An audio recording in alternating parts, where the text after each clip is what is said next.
In a dimly lit room where the metallic clinks of replicated hands echoed eerily, a voice cried out in agony, cursing the searing pain. A boy sat injured on a bed, clutching his side with a furious expression, swearing vengeance through clenched teeth as he roared that he would kill every last one of them. The scene shifted to the demon lord's castle, where swords clashed in chaotic symphony and 6 heroes battled fiercely. Mid the struggle, a female warrior exclaimed in frustration that the demon lord stood right before them, but the others were overwhelmed, urging a retreat. The main hero, hearing her, suddenly realized something and called out to Akito-sama. She responded that they would hold off the guards and he should focus on the demon lord. Nodding with determination, he charged toward the enemy while the demon laughed mockingly. As an explosion erupted and the hero's sword flared with power, he steadied himself, muttered an apology, and plunged his blade into the demon, who screamed in disbelief at being defeated before vanishing. Breathing heavily, the hero stood victorious while his comrades rushed over, the girl calling his name. As they gathered behind him, he remained silent for a moment, then smiled and finally declared that they had won and peace would now return to the world. 1 month later, in the holy capital, a banquet in a guest mansion marked the 5th day of the hero party's celebration. Slumping onto a sofa, Akito groaned about the exhausting festivities as someone placed a glass on the table. Looking up, he nearly called out her name before she introduced herself as Flora, the saintess of the holy nation of the 5 great countries, land of God. She teased that she never expected the hero who conquered Pale Peak in a week would tire from a mere party. Akito grumbled, expressing his distaste for formalities. She leaned over the back of the sofa and reminded him that after tomorrow's joint victory ceremony, he would be free, encouraging him with a smile. He nodded as laughter approached and his comrades entered, one addressing him as Big Brother and urging him to cheer up. Akito responded warmly, reminding everyone they were the legendary heroes who saved the world. The speaker, Xylong of the martial nation, admitted he too disliked formality. Doug of the magic nation Marishia acknowledged Akito's immense contribution, while Shinonmi Nagi of the eastern nation Muashashi remarked on Akito's impressive solo duel with the demon lord.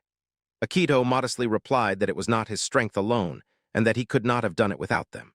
As Garen Rudolph of the military empire Gaia arrived, Akito greeted him and questioned why no thanks were needed. Garen replied that they had merely followed orders, prompting Akito to express sincere gratitude for having met them. Rising to his feet, he thanked them all, and they smiled in return.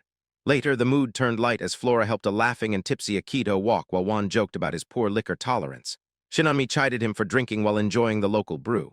Akito, still unsteady, told Flora to get a grip and not worry about tomorrow. She replied confidently that she would wake up on time. When Akito suddenly asked what everyone was doing after the ceremony, the room fell silent. Garen responded that he would return home to help his empire recover. Shinonmi planned to retire and focus on research. Doug intended to spread his martial art across the continent. One would return to the church, as would Flora. When they asked Akito about his plans, he hesitated, thinking that unlike them, he was reincarnated, his parents gone, and he had nowhere to belong. He finally answered that he would wander. On the ceremony day, inside a grand cathedral's waiting room, he questioned Flora about the elaborate attire. Flora reminded him that this was an important event symbolizing the unity of the 5 great countries and the peace he had brought. Reluctantly, Akito allowed her to prepare him. When he asked about the value of the armor, she revealed it was crafted from national treasures worth an entire country's budget, warning him not to damage anything. Inside the cathedral, people chanted and cheered for the holy envoy and messenger of God. Akito, confused, asked Flora who that was, and she revealed that it was him, shocking him further. She assured him it was only for formalities and asked him to bear it for the day. As they walked, Akito murmured that he would say goodbye once this ended.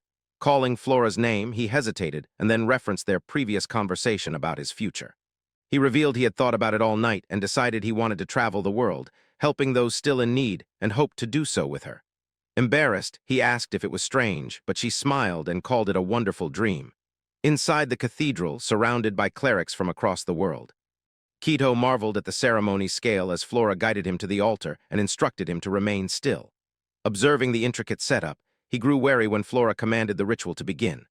Clerics crossed their fingers, and as a symbol on the floor glowed, chains suddenly erupted and bound Akito to the ground. He cried out in shock, realizing he could not move and deducing it was a trap involving massive mana and magical tools. Desperate, he called out to Flora, asking if she was safe and to warn the others. But as he looked up, she turned to him with a smirk, stunning him. She walked closer and remarked on his strength, calling him truly terrifying even while restrained. In pain, Akito asked if it was a joke, only to see Doug arrive. Calling out to him in disbelief, Akito demanded answers. Doug dismissed his concern, stating this was fate. Flora confirmed that everything was over, and Doug explained that Akito had become too powerful and now threatened the balance of the world. One by one, his former comrades appeared behind pillars, each justifying their betrayal. Shimon warned that favoring any nation would destabilize the balance. Garen announced the 5 nations had made a pact, and Juan declared that Akito had to be eliminated. Staggered, Akito asked how they could betray him after everything. Garen spoke of duty, Shimon of power being inherently evil, and Flora confirmed their betrayal with cold amusement. Akito shouted in rage, breaking chains with sheer power as blood dripped from the clerics' faces from the force. Doug cried out in disbelief as Akito began overpowering the group magic. Clerics screamed as Akito's wrath intensified, but Wen struck him from behind, slamming him into a pillar with explosive force. Doug scolded Wen for acting prematurely, though Wen noted Akito was still alive. Groaning, Akito opened his eyes and questioned why, only to be restrained again. Doug brought forth a box and announced they would now transfer Akito's 5 cheat skills into a ring. Flora questioned the feasibility, but Doug assured her, revealing they had gathered national treasures from all 5 countries and infused them with his ritual. Starting the process, he activated a seal and poured energy into Akito's body, which began to burn as Akito screamed, his nerves feeling as if they were being torn apart. The sweat from his body reached the ring, completing the ritual. Doug lifted the ring and confirmed their success. Flora asked what to do with Akito, and Doug proposed claiming he had returned to the heavens. Akito, enraged and broken, screamed that he had fought for humanity, only to be discarded and betrayed. Declared the 5 great nations his enemies. Wen mocked him while Doug instructed someone to end his misery. Shimon approached with a sword, but Akito, unable to move, began to laugh. Flora asked if the pain had driven him mad, but Akito replied that he had discovered one part of his body still functional. Suddenly, mana erupted from within him, triggering an overload. Doug realized Akito was about to self-destruct. Flora screamed for everyone to flee. Akito, pouring every last ounce of strength into his final act, declared he would take them all down with him. The cathedral exploded, the blast visible from afar as soil and debris clouded the sky. As the dust settled, Garen stood wearing the ring, prompting the others to approach. Doug noted Garen had already activated the ring and marveled at the cheat power's durability. Flora praised the plan's perfect success and tried to soothe tensions, but Garen criticized her hypocrisy. Shimon warned against threats, and Wen suggested a battle to determine the strongest. Doug intervened, warning that a fight would lead to global war. When laughed, Flora dismissed the tension, and she knelt, praying for divine blessings upon the future. The hero was gone. The explosion was publicly framed as divine aftermath, and the people believed the lies, all except the loyal followers Akito had once saved. Now in a quiet wooden house, a girl carried 2 buckets, calling out that she was heading to fetch water. Her master warned her to be careful. As she approached a river and filled the buckets, she muttered about the strange explosion the day before, only to spot a body beneath the trees. Screaming, she shouted for her master. Someone was out there. This was the beginning of Akito's revenge. Akito was trapped in a flashback, screaming as a voice cried out that they had agreed to take Big Bro Akito out. And Shimano declared too much power becomes evil itself, while Garen insisted everything was for the Empire and Doug muttered it was fate. Akito listened, his thoughts spinning in disbelief as he recalled how they had traveled together, how they had fought the demon lord side by side, wondering why they would betray him, why this was happening. He reached a trembling hand toward Flora, shouting her name and pleading that this had to be some kind of mistake, especially from her, stammering that he had really cared about her. Flora turned her face toward him and smirked coldly, and Akito's heart sank as she said, "Poor Akito-sama, to think you never realized we were using you until the very end." His eyes welled with tears as he thought he would never forgive them, that they had used him and taken everything. And with that he vowed again that he would never forgive, deciding that every one of those 5 nations, Astrads, were now his enemy. He swore he would get revenge no matter what it took, and screamed that he would kill them all, jolting awake with a start and scanning his surroundings in confusion, whispering, "What the hell, where am I? What is this place?" He saw himself lying in a bed and muttered that he was alive, then tried to get up but could not move, his own voice sounding foreign in his ears. A girl peeked nervously through the door and muttered crap, then dashed down the stairs and called out to her master that he was awake and in agony. The master responded that the painkillers had worn off, and the 2 hurried into the room, the master moving to hold him down while instructing the girl to force the medicine in. She complied with a firm "got it," and Akito struggled to gulp the bitter medicine, his mind racing in terror as he wondered what was happening, where the hell he was, and who these people were. After they finished, he coughed violently and gasped hack, while the master observed that he seemed to be calming down a bit. Akito's eyes dulled as he drew in a deep breath, then snapped open with urgency and glared at them, demanding to know who they were, what this place was, and how long he had been unconscious. The girl recoiled, shouting in frustration, "What kind of attitude is that? insisting that if they had not saved him, he would be dead, and he should at least introduce himself first. The master pulled her back calmly and explained that judging by Akito's expensive clothes and accessories, he was clearly someone of status, and given the situation, if he did not want to talk, they would not press him, adding that he had been washed up near the river, soaked in blood, and they had just happened to find him. This, he said, was his workshop. Akito stared at them, realizing they had saved him and not taken anything, concluding they did not seem like criminals. The master continued, introducing himself as Cress and the girl as his apprentice, noting that she had been the one who actually rescued him, so Akito should thank her and not him. He added that he would rather not deal with any trouble and would prefer if Akito left as soon as possible. Akito averted his eyes and muttered thanks, and Cress gave him a passing glance before saying fine. He would write a letter if Akito gave him a contact who could come pick him up. When Akito remained silent, Cress asked what was wrong and whether he had anyone. Akito hesitated before asking if he could stay a bit longer, promising to repay them, and saying he would leave on his own once he could move again. The girl looked at him in confusion, and Cress repeated stay here with a raised brow, questioning for how long and stating firmly that he was not a nursemaid. Akito frowned and asked what he was talking about, clarifying that he was not asking for 5-star treatment. Cress went quiet for a moment, then replied that Akito really had not noticed.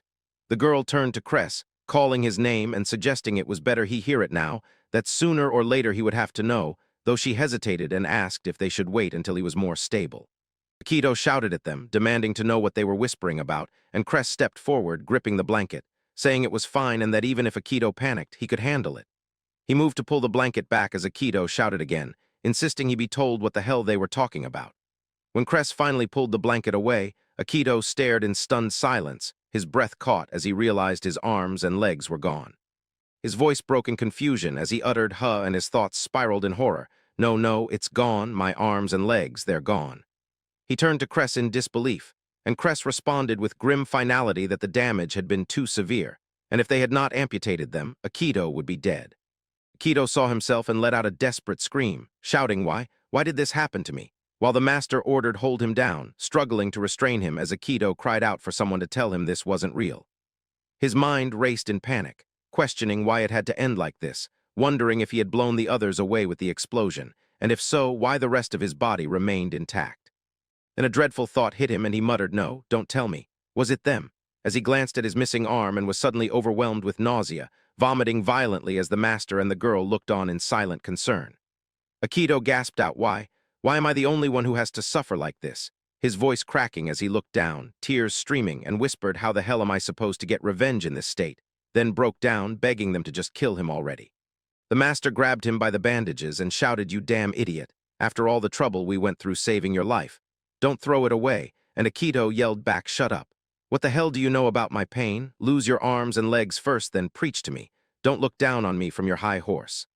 Suddenly, the girl slapped him hard and signed to her master to calm down before grabbing Akito's face and turning it toward her, meeting his gaze with fierce resolve as she urged him to hold on, saying he was still alive and pleaded with him not to give up on living. Akito trembled, his voice low and bitter as he admitted, "Yeah, I'm alive, sure, but in this body, what kind of life am I supposed to have now?" The master crossed his arms thoughtfully and said, "This place is a workshop, right? Maybe it's not a coincidence I ended up here. Maybe it's fate." Akito blinked in confusion and noticed the master's mechanical leg, staring in disbelief as Cress revealed this was the workshop of a Magitech limb engineer and introduced himself again as Cress. Akito's eyes widened in awe at the realization, murmuring Magitech prosthetics, remembering how even before the demon lord's rise, the world had endured countless brutal wars.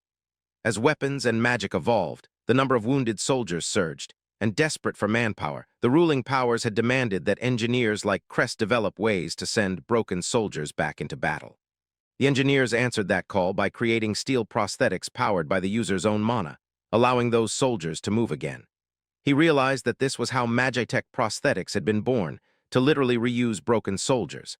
The girl added with pride that her master was one of the leading experts in the field, prompting the master to scoff and tease her for talking big for an apprentice. Akito muttered that he had heard rumors prosthetics existed in this world, but never imagined they could function like real limbs. A fire lit in his eyes as he thought if he could use one, maybe he could stand again. He asked with urgency if he could move again with those limbs, and Cress noticed the determination burning in his expression. Akito then apologized for earlier and asked a single question, if he had limbs like Cress on all 4 points, would he be able to move freely? The girl immediately shouted no way, calling it insane, warning that Magitech limbs ran on mana and required precise control to operate, that even moving just one was difficult, and 4 at once was physically impossible. She added that the process demanded an enormous mana reserve, with some users ending up bedridden for life because the limbs drained their energy just by being worn. Cress also warned of the cost, stating that 4 limbs would be a fortune and they couldn't cover it. Akito replied that he understood, then glanced at his accessories and told them to sell everything, saying they were worth a fortune and on par with national treasures. The girl asked in shock if he was serious, if he truly meant it, and Akito shouted his plea with all the emotion he could muster, insisting he still had something he needed to do. He lowered his gaze, and both Cress and the girl looked at him, stunned by his resolve. The master sighed deeply and muttered, "Fine, I get it," but the girl snapped in disbelief, shouting, "Are you out of your mind?" Cress sat down and calmly said, "Iris, we saved him, that makes us part of this." She argued, but he explained that if Akito was still willing to take the risk, it had to mean something. Iris looked conflicted, acknowledging that even though he might lose everything again, he was still willing to fight. Akito declared that he had made up his mind, and she clenched her fists, growling, "Fine, fine, whatever," then shouted that she would help with the surgery too, claiming that since she was the one who found him, she would take responsibility. Akito smiled and agreed, saying that sounded fair. The master opened the door and paused, declaring that it was settled and left the preparations to them, but warned that it would not be easy. Akito met his gaze firmly and said he was ready. Iris called out to stop him, asking for his name, exasperated that they were helping him and still didn't even know who he was. Akito gave a sheepish smile and apologized, saying his name was Akito.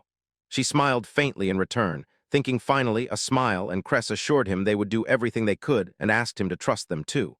Akito nodded and thanked them, and so the surgery to install Magitech limbs began. By installing special plugs, a mana circuit could be formed, allowing limbs to be detached or replaced easily, making repairs simple if a part broke. First, metal fittings had to be embedded into the damaged areas to attach the Magitech limbs. No anesthesia could be used, but he endured. Eventually, fittings were implanted in all 4 limbs to reduce the risk of rejection, and they began with 1 limb at a time. The initial phase of the surgery was a success. Cress examined the new arm carefully and instructed Akito to try moving the training prosthetic. Akito, seated on a couch, nodded and listened as Cress explained to start with the right arm, and once accustomed, moved to the right leg, then the left leg, and finally the left arm, after which they would begin full-body coordination training. It turned out converting his entire body to Magitech limbs was harder than he thought. Akito asked how to move the limb, and Cress explained that if he wanted to move a finger, he needed to focus his mana into the corresponding pseudonerve, as the prosthetics relied on pseudonerves. Akito closed his eyes and thought Cress was right, sensing a strange connection between himself and the limb. Iris watched closely as Cress urged him to begin with a finger and to take it slow, using only a small amount of mana. Akito focused, visualizing the movement, and suddenly his entire arm launched backward, smashing into the wall and leaving a gaping hole. He shouted in shock, confused that he had only tried to move a finger but the whole arm had responded. Iris yelled out in alarm as the arm crashed to the floor, and Akito shouted again, panicking as Cress warned him to watch out, yelling that too much mana could kill them all. Akito stammered that he didn't mean to, that it just moved on its own, unable to understand what was happening. Cress muttered in disbelief that such power came from just a training arm. Iris rushed over and told Akito to shut it down already, while the master stared at him, murmuring to himself that this guy. Cress's eyes narrowed in awe and suspicion as he quietly wondered just who the hell this guy really was. His hand had broken off from the prosthetic, and as Akito sat on the couch, he muttered an apology.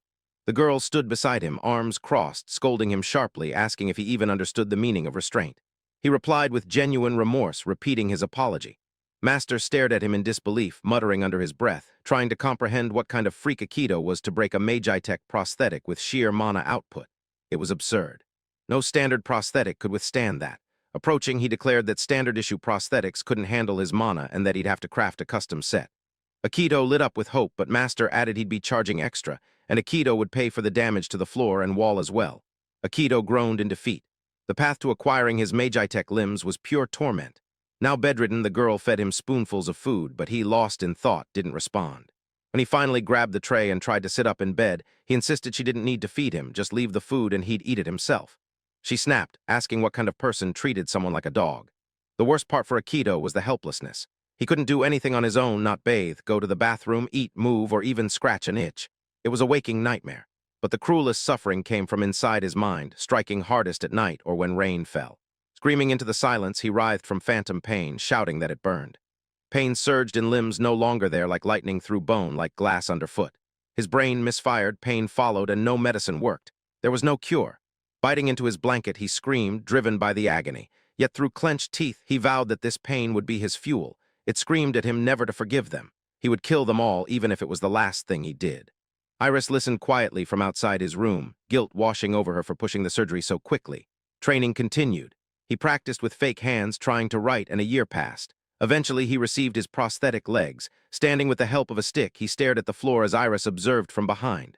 Suddenly, he jumped but collapsed, prompting her to rush over, scolding him for walking alone. Balancing on prosthetic legs required tremendous control.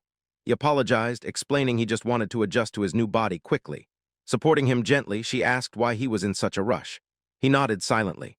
Master, meanwhile, was shoveling snow outside and later munched on something, surprised to learn Iris was 17. As they sat together outside at a table sharing snacks, Akito remarked on her age, shocked. She asked if he was saying she looked old, and he frantically denied it. She told him she was an orphan taken in by Master and that living with someone else was new for her. He apologized for being a burden, but she brushed it off, comparing him to a stray mutt they picked up. Confused, he asked what that meant, and she admitted that, strangely enough, she'd been enjoying herself lately. She paused, then quietly added maybe it was because of him.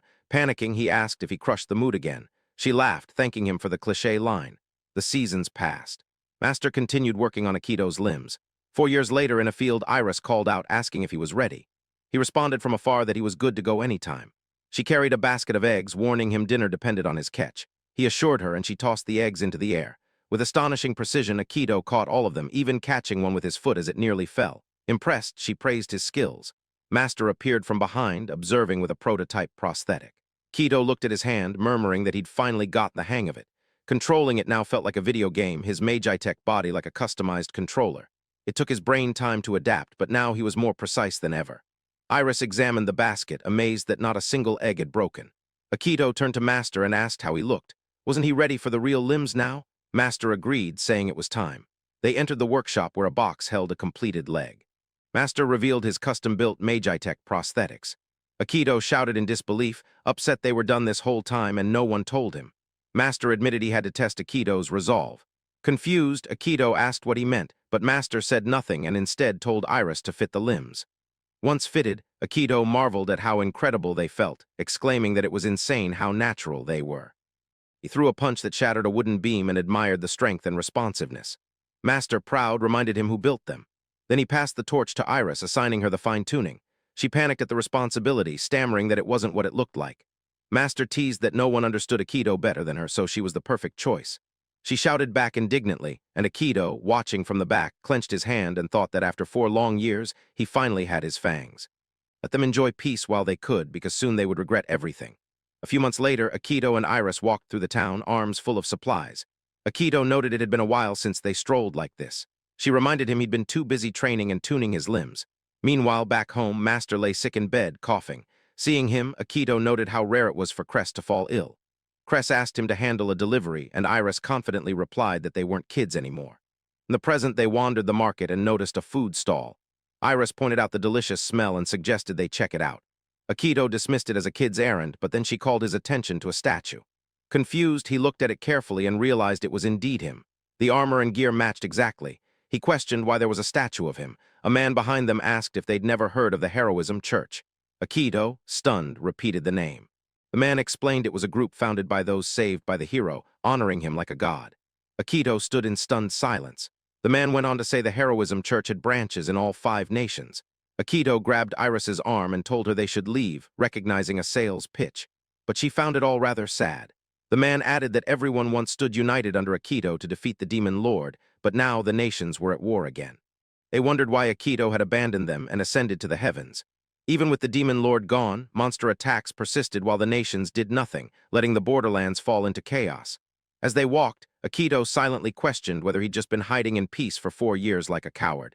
He asked aloud if they really did all that when something rustled in the bushes.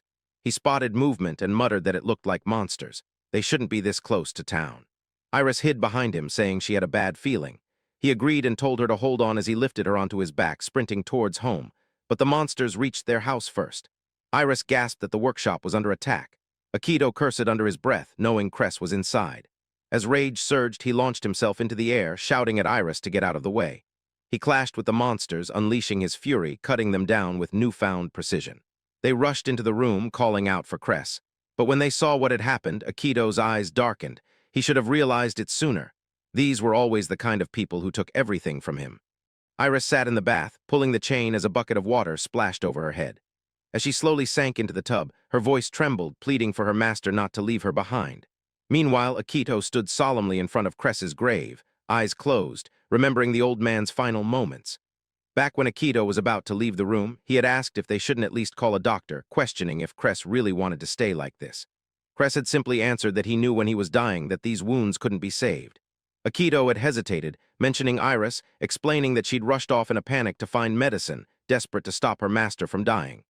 Cress, coughing harshly, had called her a stupid apprentice for leaving at such a time. Akito had murmured through clenched teeth, wondering why this had to happen to Cress, if it was just bad luck or if it was somehow his fault. Cress had denied that, blaming the 5 nations for ignoring the monsters, insisting that if they had acted, this never would have happened. Then he had told Akito there was something he needed to say. Akito, assuming it was about Iris, promised to look after her. But Cress said it wasn't just about her. When Akito had first washed up there, Cress had never asked about his past, but he could see it in Akito's eyes, the look of a man driven by revenge, willing to sacrifice everything. That fire in him had made Cress hesitate to give him Magitech limbs, afraid that enabling his revenge might plunge the world into another war. Akito had laughed softly, realizing that was why Cress had tested his resolve so much. Cress admitted that even though he hesitated to the end, once he saw Akito and Iris working together, he knew they would finish what he started. Akito had nodded, saying that at this point, the gear was something they had created together. Cress had asked only one thing in return: to protect that idiot apprentice. With those final words, the old man had passed. Now, as Akito approached Iris at the grave, he called her name and told her they needed to talk. She stood up slowly, looking hollow as she whispered that this was too cruel. He told her everything, how he ended up there, and then asked if she believed him. She shouted back not to insult her, saying she had watched him for 4 years and knew he wasn't the kind of person to lie. And she asked what he was going to do now. He answered that he was going to get revenge. She asked if it was just to get his power back, and he admitted that was part of it, but mostly he wanted them to atone. When he explained that he couldn't stay with her and warned her it was dangerous to remain in the workshop alone, she yelled that she was going with him. He stared in disbelief and questioned her, but she fired back, asking who else could maintain his prosthetics. Stunned, he realized she had a point. No one but her could fix them. The limbs were one of a kind, powered by ideas he had brought from modern Japan, mostly inspired by anime and manga. Sitting at the table, he asked if she could make the arms stretch or fly off, maybe add boosters to the legs. She said they could try, and the build evolved into a fully loaded custom monster. He suggested he could just return to the workshop whenever something broke, but she snapped that revenge wasn't going to be that easy, and there was no other choice but for her to come along. Grumbling, he put a hand to his head, muttering an apology to Cress, knowing he couldn't face him like this.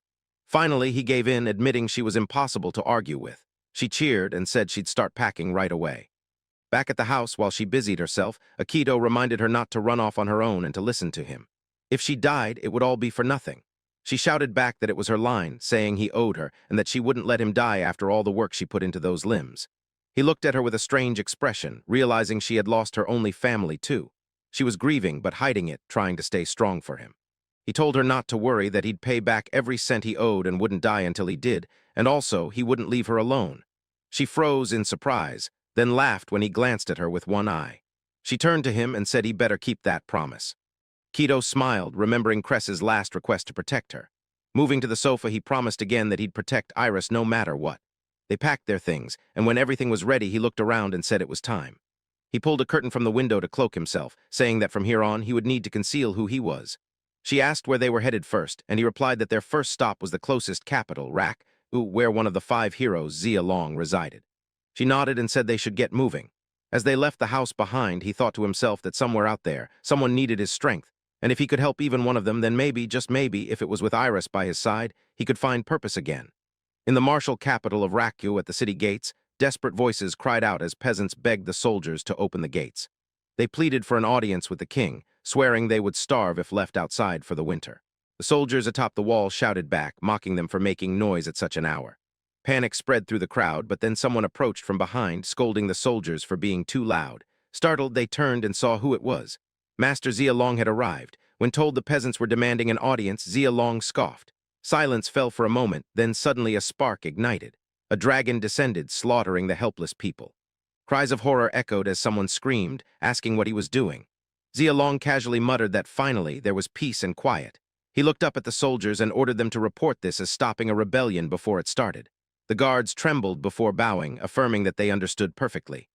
Xylong, one of the 5 heroes, walked away, murmuring not to mess with his beauty. Xylong, hero of the martial nation, after defeating the Demon King, became the martial instructor for the king's royal guard in the capital, Raku. As promised, he founded his own fighting style, and now his dojos are spread throughout the entire nation. 3 days after leaving Cress's workshop, Akito and Iris arrived at the town closest to their destination. This was the checkpoint leading to the capital, Raku, called Koru. But for a certain reason, they were stuck here. While eating their dinner, Iris glanced over and asked why they were blocked from entering. A travel permit? Of course, they didn't have one. Akito muttered that it made sense, considering the wartime restrictions.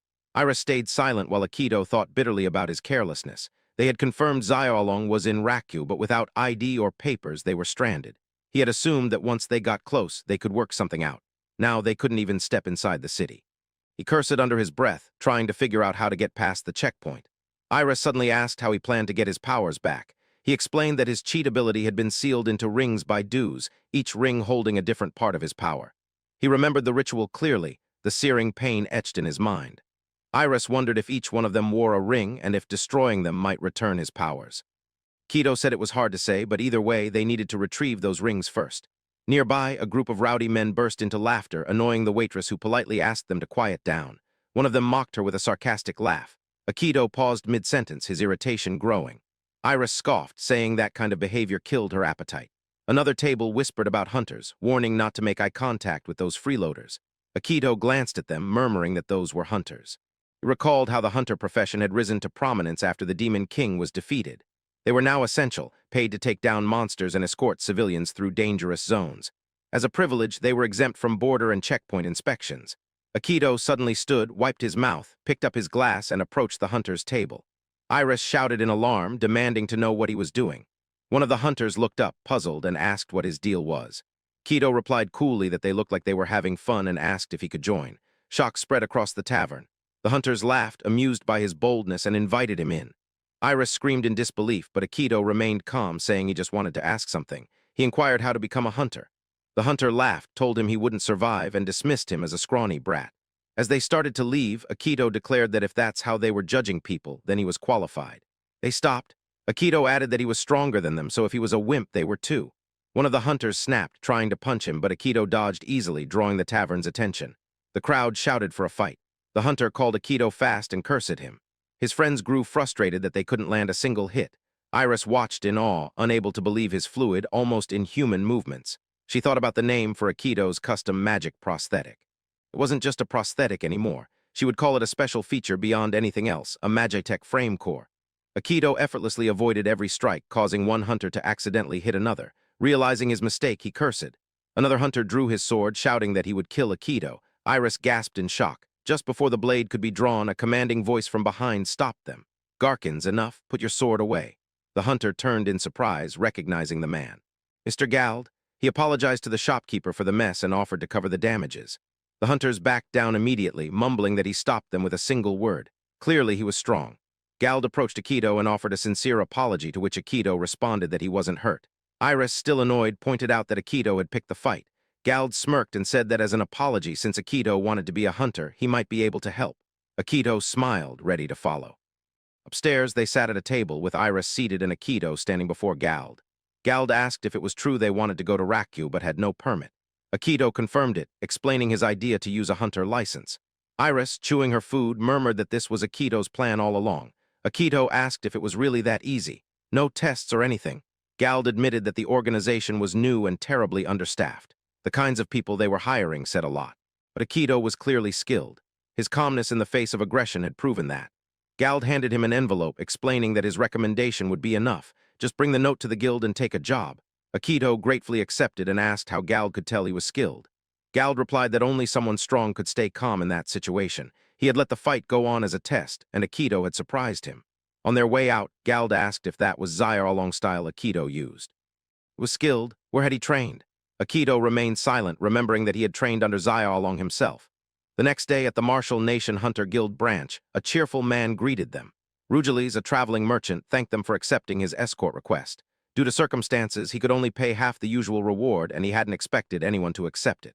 Iris pulled Akito aside, furious that it was so cheap and accusing him of dodging his debt. Akito calmly replied that it was the only mission available for rookies heading to Raku. Rugeles overheard and began to despair, saying he'd have to go alone and accept death if they canceled. Iris, seeing his fate sealed, immediately changed her tone and declared they'd protect him with their lives. Akito sighed, thinking this wouldn't be easy. Suddenly, a voice called out. The hunters from yesterday had returned. They surrounded him, intent on finishing what they started. Akito looked at them silently. Moments later, the three of them were on the floor, unconscious. He walked away, thinking it was good he hadn't used his full strength in a real fight against humans yet. Everything checked out. One of the hunters groaned, asking why Akito hadn't finished him off. Was he trying to show mercy? Did he think he was a hero now? Akito grabbed him by the collar and growled that he had originally planned to steal their licenses to get into Raku, but their boss had changed his mind. A hero. He hated heroes. If the man wanted to live, he should never say that word again. Iris, carrying a box, called out to Akito, saying they had finished loading everything. Akito joined her, apologizing and saying he had forgot something at the inn. She scoffed, reminding him they had bad guys to punish. A voice asked if they were ready. Akito confirmed. The man nodded and declared it was time to move out. As Akito sat in the back, he thought to himself, bad guys, huh? The 5 heroes were some of the worst monsters alive. He would lose in a fair fight, so instead he would become an even bigger villain. He wouldn't stop, not until he wiped those smug looks off their faces, even if it meant falling from hero to villain. They were traveling in a horse cart, as Iris said it was so peaceful out there. The driver remarked that traveling through different towns like this actually sounded pretty fun, and that maybe being a merchant wasn't so bad. Akito responded that was one of the perks for sure. But lately, monsters had been on the rise, so it had been tough to relax, and he really appreciated their help this time, counting on the 2 of them. The driver addressed them respectfully, calling out Miss Iris and Mr. Kuju, which made Iris snap back in surprise and ask why he had registered under a name like Kuju, accusing him of choosing something unnecessarily shady. Akito retorted that he wasn't about to register with his real name because that would be reckless, and explained that Kuju was a surname from his past life. The driver observed that it was a rare name and asked if he was from the Far East, maybe the Musashi. Akito hesitated and muttered something like that, thinking to himself that it probably just made him stand out even more. The driver shifted topics and asked if it was really true that monsters were on the rise. Akito confirmed it was, unfortunately, and added that luckily only C-rank monsters showed up along this route. The driver acknowledged that even a C-rank was a deadly threat to a merchant like him. Akito raised an eyebrow and commented that the driver knew quite a bit. The driver explained it was because he had been reading the monster encyclopedia. Akito asked in disbelief if they actually published something like that now, murmuring that 4 years ago when he was active, that kind of thing didn't exist. The driver held up a book and explained that the Hunter Guild sold it, and that having monster knowledge could make all the difference. Akito asked if he could take a look, and the driver permitted him. As Akito flipped through the book, he murmured that the world had really moved on while he was gone. Iris leaned over to glance at it as well, exclaiming with interest that it even had illustrations and called them cute. Akito turned the page and read that D-rank monsters appeared in low magic zones and were relatively weak. C-rank were tougher but manageable alone. B-rank required a party to defeat. A-rank monsters or demons required full raids, and S-rank were commanders under the Demon King capable of bringing catastrophe to mankind. Akito sat atop the cart, still reading intently. Iris observed this and commented that he was reading that pretty intensely. He gave no response. The driver chuckled and suggested maybe it was nostalgic for him. Iris questioned the idea of nostalgia, while Akito quietly read, murmuring that the monster really had been an S-rank, which explained its strength, and wondered how the guild had even figured that out. From behind, Iris called out to him, reminding him that he was on guard duty and demanding he get over there. He didn't respond, irritating her as she grumbled about his weird cool guy act ever since they left town. Suddenly, the driver shouted out in alarm that something was approaching. It was a horned rabbit, a C-rank monster, and it was charging straight at them. The driver panicked and shouted for someone to do something. Iris screamed that it was his job. The rabbit leapt towards Akito, who still sat calmly, but in an instant he drew his dagger and cut them down without even giving them a chance to attack. Iris saw this and praised his move, saying she got the mana core and thanked the bunnies. Driver, stunned, said Akito had taken out 2 C-ranks in an instant without even looking. Iris told Akito to keep it up, collect more cores, and pay off his debt. Akito read aloud that the mana core was the nucleus of a monster's body, and removing it caused the body to collapse. He continued that mana cores had high magic conductivity, and were used in magical crafting to create conductive materials. Magilims used silver fused with mana cores in their circuitry. They also stored mana and powered various Magitech devices. The driver looked around and said that things seemed under control for now and urged them to keep moving. They stopped at certain points to eat and relax while Akito remained absorbed in the book and Iris tended to her tasks. Later, they slept together under the stars. Their journey continued until one day, as they traveled, Akito stepped in front of the cart and asked what the hell that was. The driver guessed it was a herd of horned rabbits, but Akito told him to look up in the sky behind them.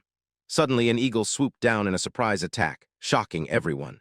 The driver shouted in panic as the eagle landed on the back of the cart. The horse panicked, and the cart began to move uncontrollably. The driver screamed that it was an A-rank monster, a griffin, and questioned why something like that would appear in a low magic area. Akito observed calmly that it wasn't targeting them, but rather the rabbit swarm. The driver countered that it was clearly locked onto them now, and that there was no way they could handle it without an entire battalion. He declared they were doomed. The griffin extended its sharp talons toward them, but Akito focused, jumped, and kicked its paws, making it land. He then leapt onto the griffin's back, mocking it by asking what was wrong and whether it was the first time someone had gotten the drop on it. The griffin screamed as Akito pulled a rope from his belt and launched it over the beast, tying it tightly before forcing it to the ground and shouting for it to fall. Iris and the driver stared, mouths agape. Later, they reached their destination. The driver, relieved, thanked them and said that thanks to the two of them, he would make it to the Merchant Guild on time and close his deal.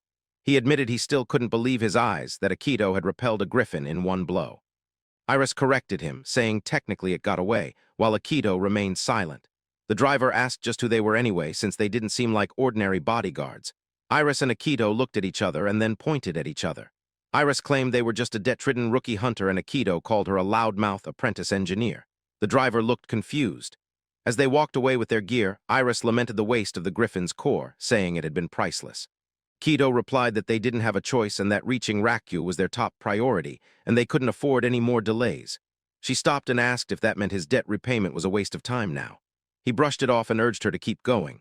They looked up as Akito smiled, saying that after all that chaos, they had finally arrived at Raku. Elsewhere, Xylong sat atop a mountain of dead monsters while an A-rank griffin knelt beside him, its body dismantled. A creature that required an entire battalion to hunt had been taken down barehanded, a feat either divine or inhuman. This, the griffin thought, was the power of the 5 heroes. Xylong yawned and called it a snooze fest, then kicked a servant after the cart they were unloading tipped over. Xylong shouted that the Flame Nation King had sent him all the way out here for that pathetic task. He ordered Krosh to rip the mana core out. Turning to the griffin, Xylong told him it was time to blow off some steam and demanded a top-tier girl be brought to his quarters. The griffin asked again, and Xylong specified he wanted a married woman. The griffin asked in confusion if he meant a married woman, and Xylong confirmed with a grin and added to make sure they brought the husband too. The griffin stayed silent. Xylong asked what he didn't get, then smirked as he remembered what happened with Akito 4 years ago and muttered that stealing what someone else treasures the most was the best feeling. Back in Akito's training days, he had fallen during a lesson and Iris had caught him, shouting that it was dangerous and reminding him not to rush since he was still learning. Akito apologized, saying she had saved him. She told him to always move slow and steady and to drill that into his head. Some days later, while walking with the help of wheeled supports, Akito approached Iris as she stood in place. Iris noticed and grew flustered as Akito thought his heart couldn't take it. She turned to face him, apologized, and offered to move. Akito told her to wait. She reminded him of her earlier advice, looked at him, and repeated that when he moved, he should move slowly. Their master stepped out and saw them standing there under the daylight, wondering aloud what the heck they were doing and thinking maybe Iris and Akito were getting closer. They reached the city gates and handed over the envelope. When the guard examined it, Akito remained silent. The guard narrowed his eyes and asked if he was a hunter and what business he had there. Akito calmly stated he was there for work, sent by Gald, and presented a letter of recommendation. The guards, recognizing the name, gave a brief nod and allowed them through. As they walked on, Iris glanced back and remarked that someone clearly didn't like him. Akito responded that despite that, Gald was clearly well connected. Entering the city, they were greeted by a bustling view. Iris marveled at the crowd, saying she had never seen a city this big before. With the Flame Nation housing a population nearing 20 million, the largest among the 5 great nations, and this being its capital, it was no surprise the place was so lively. From a nearby stall, a vendor shouted energetically, urging people to try the local specialty, flame-fried meat buns, tasty and cheap. Iris started to run toward the scent before Akito caught her by the arm, holding her back as the vendor continued calling out, promising fresh and hot servings. Iris pouted and told Akito to let her go, but he reminded her firmly that they weren't there on vacation. First, they needed to go to the guild to collect the reward, then find an inn. She groaned and sat on the ground in protest while Akito tugged her along. Eventually, they arrived at a place that made Akito narrow his eyes. It was Xylong's style dojo. Memories of betrayal and the time Xylong struck him came flooding back, stirring a deep anger. He stood frozen, glaring as a dog inside barked and an eagle above the ceiling screeched. Iris, sensing something, called his name. He stepped forward, fists clenched, until she shouted for him to snap out of it. He looked down and muttered that he knew Xylong was probably not there. Iris glanced at the ground in silence as Akito said his first priority was gathering information. They began asking around. At a wooden shop, a man scoffed when asked about Xylong's whereabouts, replying that a hero like that didn't mingle with commoners. Another person said rumors suggested Xylong sometimes visited martial arts schools across the country or went on monster hunts at the king's request, but he was rarely in Raku. Later, they rested in a small hotel where Akito sat in contemplation, realizing Xylong wasn't based in the city. He admitted that if he'd stormed the dojo earlier, he might have triggered its security and gotten himself exiled.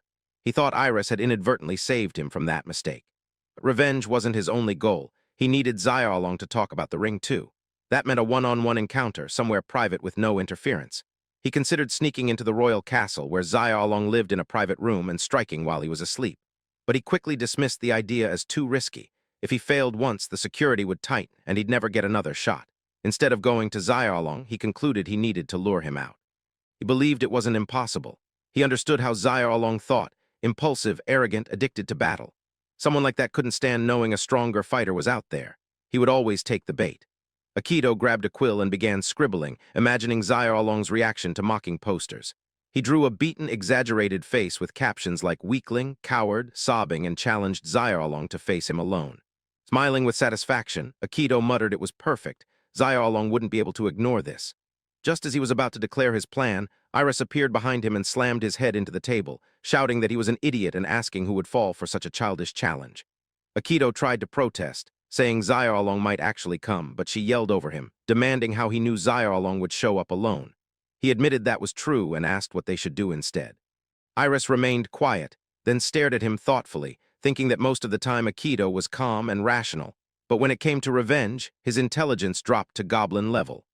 Akito grumbled under his breath as she reflected further, noting how he completely lost sight of everything around him. She murmured that maybe that reckless side was part of his charm, then quickly coughed and announced that she had gathered some information. When he looked at her with surprise, she shouted that she had been invited to join a female hunter's party, and they had taught her about Raku's customs and culture. He asked suspiciously if she hadn't just been goofing off. She reassured him she had also been gathering intel and had found out about a major upcoming event. He opened the invitation she handed him and asked what it was. She explained that it was the Flame Nation's Grand Summit Tournament, an annual martial arts competition hosted by the royal family. It originated from a legendary duel between two warriors who served the first Flame King, and the victor was honored with a royal feast. There were no entry requirements. Akito asked what the point of joining such a tournament was. She told him the event had been suspended during the Demon King crisis, but one person had won it 5 years in a row. That person was Wen Xylong. Akito's eyes widened as she explained this 5-win streak hadn't happened in over 100 years, and that if he won this next one, he would set an all-time record. Rumor had it he was definitely going for it. Akito thought to himself that knowing Xylong, he would enter for sure. He lived for titles and glory. Iris added that if he could face Xylong directly in the tournament, it would be his best shot at getting the ring back, and at the very least, Xylong would be in the city during the event.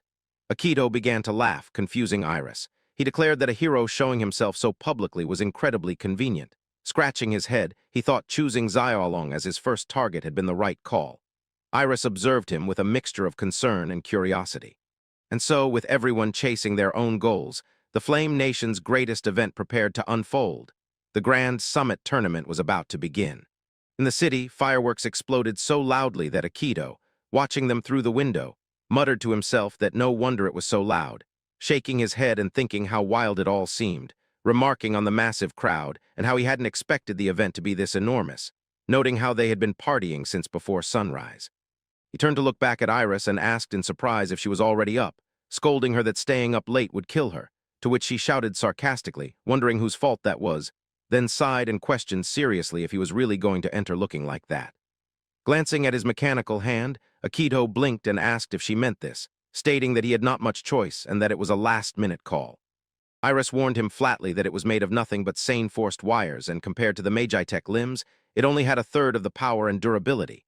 He waved her concern off, insisting it was just the qualifiers anyway, and if he could not get through them with these limbs, there was no way he would beat Xylong. She warned him sternly not to break them, reminding him that even as spare part patchwork, it was worth enough to buy a house. He smirked and said it would make for a good handicap. She stayed silent, thinking with exasperation if he was seriously asking her to rebuild the Magitech limbs from scratch now. Last night, when she was holding the parts, she had yelled at him in disbelief, asking if he was out of his mind and how he expected her to build all that before tomorrow's match, especially after looking at how many blueprints there were. When he asked if it was impossible, she had screamed that she wanted to know why he thought it was even possible. He admitted that without his cheat, Xylong probably had the edge in combat power, and the update was coming on July 16, adding that if he went in like this, he would not win and he needed the power of new Magitech limbs. As they sat talking, he stated that he would handle the qualifiers with his current prosthetic, but for the finals in 3 days, he needed the new model ready. She exclaimed that 3 days was madness and asked if he was kidding, but he leaned in and told her to listen. And she looked confused. He explained that projects did not get finished because of the deadline, but because there was a deadline, the project got done. She shouted that it was such a toxic mindset. He rose and walked toward the window, declaring that in that sense he was rooting for her and heading out. She turned toward him from her chair and shouted for him to wait, but he simply turned his head and told her he was counting on her, saying that whether he beat Xylong or not, it was in her hands now. She blushed, fell silent, turned back to the table, and began working on the hand while humming softly, declaring with determination that she would build the absolute best piece he had ever seen, challenging him to just wait. In the stadium, the event began with drums pounding to grab everyone's attention as a girl host announced that the summit arena of the Flame Kingdom was underway, energized by the crowd and proclaiming herself fired up too. As commentator, she introduced the day's qualifier as a sudden death free-for-all with over 100 contestants per stage battling for a spot in the main event. She highlighted the presence of the Flame King himself and the nation's beloved hero, Xylong, who as last year's champion had automatically earned his place, questioning whether he would claim his 6th consecutive win. At the entry gate, a staff member handed out the entry forms, telling Akito that he would be split into groups of over 100 for the qualifiers, and that each group would fight until only one remained, with the survivors moving forward and the top 16 facing off in the final tournament where one winner would rise above the rest. Akito confirmed that magic was mostly banned, to which she replied affirmatively, explaining it was a martial arts tournament after all. He inquired about Magitech limbs, and she assured him they were totally allowed, stating that even if they ran on mana, prosthetics were considered part of the body and many past fighters had used them. Akito observed that it made sense historically. She informed him that weapons and armor were allowed, but all blades had to be dulled, and anyone caught deliberately trying to kill would be banned for life. As he filled the form, he muttered that banned for life was honestly a pretty lenient rule, thinking to himself that if someone never planned on returning, then even spilling blood in the finals was fair game. Akito chuckled quietly, causing a nearby girl to murmur that he was creepy and wonder if all martial artists were like this. She handed him his badge number, and as he read it, he murmured Group D number 30. A guard standing nearby noted his group and sighed, remarking that it was tough luck and that every year the biggest names just happened to end up in the same group, calling it synchronicity and stating that this year's Group D looked especially brutal. Pointed out a man standing far away and told them to see for themselves, introducing him as mercenary Phone, skilled but the type who would do anything for money. And on the battlefield, he had skewered dozens with that lance of his like trophies, which was why they called him Impalement Phone, warning Akito to do himself a favor and drop out because Phone saw the tournament as one big murder show. Phone, overhearing this, looked forward and muttered that it was a piece of trash, then walked past them. The guard called for all contestants to gather in the center of the stadium. The referee announced the beginning of the D-Group qualifier and instructed all contestants to attach their numbered badge to their chest, warning that losing their badge or falling out of bounds meant disqualification, and only survivors would advance to the main tournament. One contestant panicked aloud, questioning if they were really supposed to fight with that many people, calling it nuts. The referee reminded that intentional killing would result in immediate disqualification. Phone stood silently against the crowd and thought to himself that basically one just had to avoid getting caught, then wondered how many he could take out in the chaos. Akito stepped forward and suggested they move to the center, noting that the edges were a death trap. Other contestants yelled at him to stop pushing and questioned his odd behavior, asking if he was trying to throw the match by heading toward the edge. Akito calmly replied that he did not want to waste energy on the qualifiers and would make it quick. As the others looked on in confusion, the referee shouted that Group D's match was now beginning. As everyone started fighting with their weapons, Akito suddenly dashed through the chaos. One onlooker pointed out in shock that the guy's arm was gone, then noticed something and shouted in disbelief, asking what that was. As they looked up, they noticed a rope tied to his wrist. Another contestant yelled that it was a rope and wondered what was going on. As the chaos continued, Griff silently watched from the stands while someone shouted that the contestant was pulling a string around the arena. Akito slid across the ground, muttering that it should be enough, and threw the rope to a pillar across the arena. Just then, a massive man came at him from behind, yelling angrily for him to stop wandering like an idiot, but Akito kicked him square in the face, grabbed his large axe with one hand, and remarked that it was perfect timing. He struck a stone with the axe, pulling more of the rope tighter around the arena, then grabbed the corner firmly. Griff watched as confused spectators realized that the rope was circling the stage like a tripwire. As panic spread, the contestants all got tangled together in a scramble, cursing and shouting in confusion, realizing too late they were being pulled. Akito released the rope, causing everyone to be flung into the air while the shocked host screamed in disbelief that the entire D group had just been thrown off the stage, then noticed that one guy was still standing. Akito's mechanical hand returned to him as the host declared that somehow contestant number 30 had advanced to the main event. In the VIP seats, the king laughed and asked who that guy was, prompting Xylong to ask Kaku for his name. Kaku replied that he seemed to be registered as Kuju. Xylong, peering through his hand to get a closer look, muttered that Kuju was a weird name but brushed it off, claiming he would forget it soon enough. Phone, also tossed from the arena, muttered in disbelief that Akito was the only one to qualify from his group as Akito stood alone, advancing to the main tournament. On day 2, nearly 6,000 contestants had been filtered through the qualifiers, and only 16 elite fighters remained. The host stood in the center of the arena, shouting that it was day 2 of the Magitech tournament and the bracket battles were beginning, declaring that only 2 would earn their place in the finals and revealing the matchups. Among the crowd, Akito's gaze scanned the board until it froze upon a familiar name, his eyes widening in disbelief as he muttered Xylong under his breath. His expression darkened, anger clenching his fist before he murmured to himself to calm down, reminding himself that Xylong was on the opposite side of the bracket, and if they fought, it would be in the finals tomorrow. He reassured himself that the Magitech arm wasn't finished yet, and if he wanted to win at full power, it wasn't time yet. Determined, he resolved to hold back for now. The scene shifted to Xylong, who looked down at the bracket before walking over and placing a hand on Kaku's shoulder, calling out to him with a grin and commenting on the lucky draw. Kaku, confused, asked what he meant, and Xylong elaborated that the bracket clearly favored them since they wouldn't meet until the finals, claiming that Xylong's style could sweep the whole tournament and that it would be great publicity. Kaku responded with realization and a nod, while Xylong proposed putting on a real show for the crowd in the finals. Kaku scoffed that he wasn't exactly ready to die just yet. Suddenly, the Flame King called Xylong, reminding him that this tournament was a matter of national pride with 5 great nations watching, and even the slightest chance of losing was unacceptable. Xylong offered a strange smile, turned to the king's throne, sat on the chair's arm, and told him to relax, claiming he was just joking and would follow the rules, warning the king not to get worked up or he would raise his blood pressure. He arrogantly added that half the nation's power was thanks to him, and if he lost, the other nations would pounce instantly, so the king should just stay seated and warm the throne.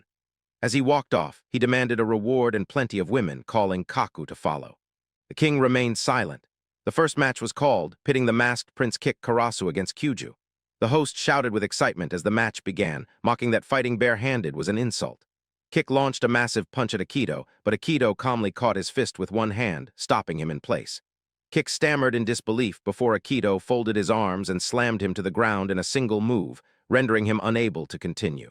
The host declared Kick Karasu defeated and Kuju the winner. In the second match against Iron Thorn's Rose, the host excitedly remarked that Kuju's arm clearly had some trick to it, and that if Rose avoided that arm, he should be fine. As Rose aimed a strike at Akito, Akito simply sidestepped and raised his knee. Rose's sword shattered against his leg, shocking him, and Akito apologized dryly, revealing that his legs were custom too. Rose screamed that it wasn't fair to cover his whole body in armor and that it lacked honor, to which Akito smirked and responded that he wasn't one to talk. Rose unsheathed another sword and declared he had been saving it for the finals, revealing the sacred sword Almalia, a gift from Grand Commander Baron Garen, shouting for Akito to face it now. Without hesitation, Akito slapped him so hard he collapsed, and the host announced that Rose was unconscious and Kuju had won again.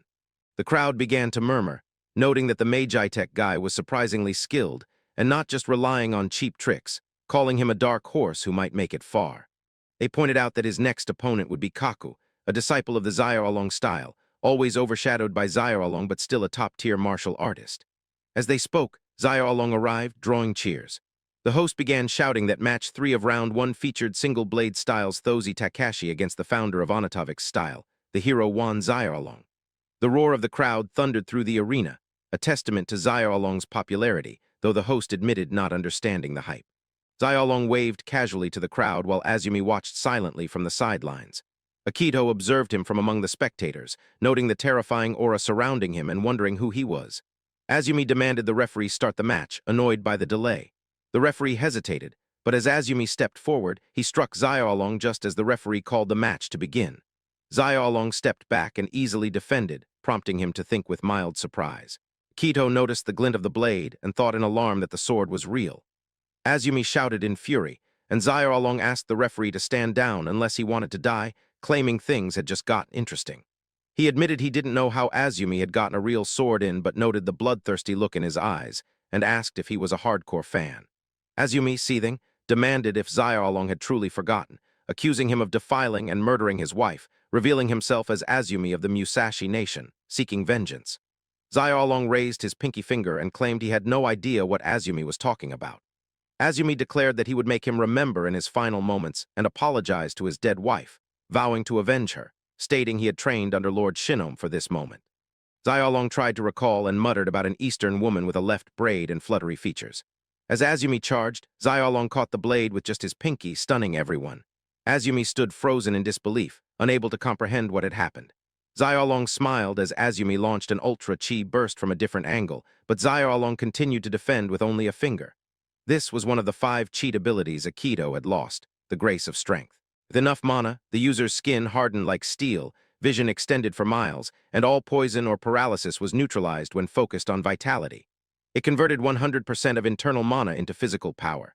Akito had once used this ability alongside his vast mana pool to lift boulders weighing dozens of tons.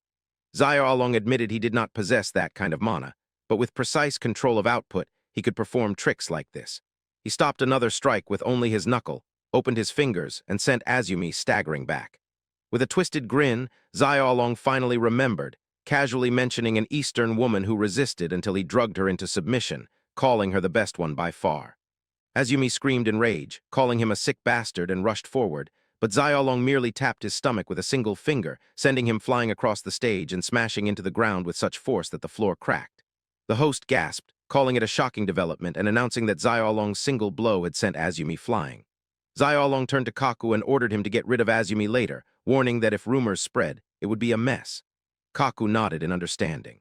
Suddenly, a stomp echoed through the arena, drawing Xylong's gaze to its source. He turned and saw Akito standing calmly beside Azumi's broken form, resting a hand on his shoulder. Xylong narrowed his eyes and muttered with annoyance, demanding to know who the hell that was. The host, seeing the unexpected scene, shouted in disbelief, asking what was happening and confirming that the contestant was P30 Kuju, who had suddenly leapt onto the stage. He wondered aloud if Kuju had been trying to help Azumi. Akito, staring intensely at Xylong, clenched his jaw and thought to himself that he had heard everything about what Xylong had done. Xylong noticed Akito's expression and scowled, muttering that he didn't like that look one bit. Keck, standing beside him, questioned if Lord Xylong knew that man or if he had made yet another enemy. Xylong brushed it off, scoffing that although he flirted with women, there was no way he would be involved with some mutt-turd stray, though a flash of recognition crossed his face as he recalled having seen him before by the river. Akito, his anger barely contained, identified him internally as the bastard from 4 years ago, deciding that this would end today. Xylong dismissed it with indifference, saying he might as well take out the trash while he was at it, and declared that he would go first. The host protested, shouting that the match couldn't start without permission, but was abruptly interrupted as Azumi suddenly stood up.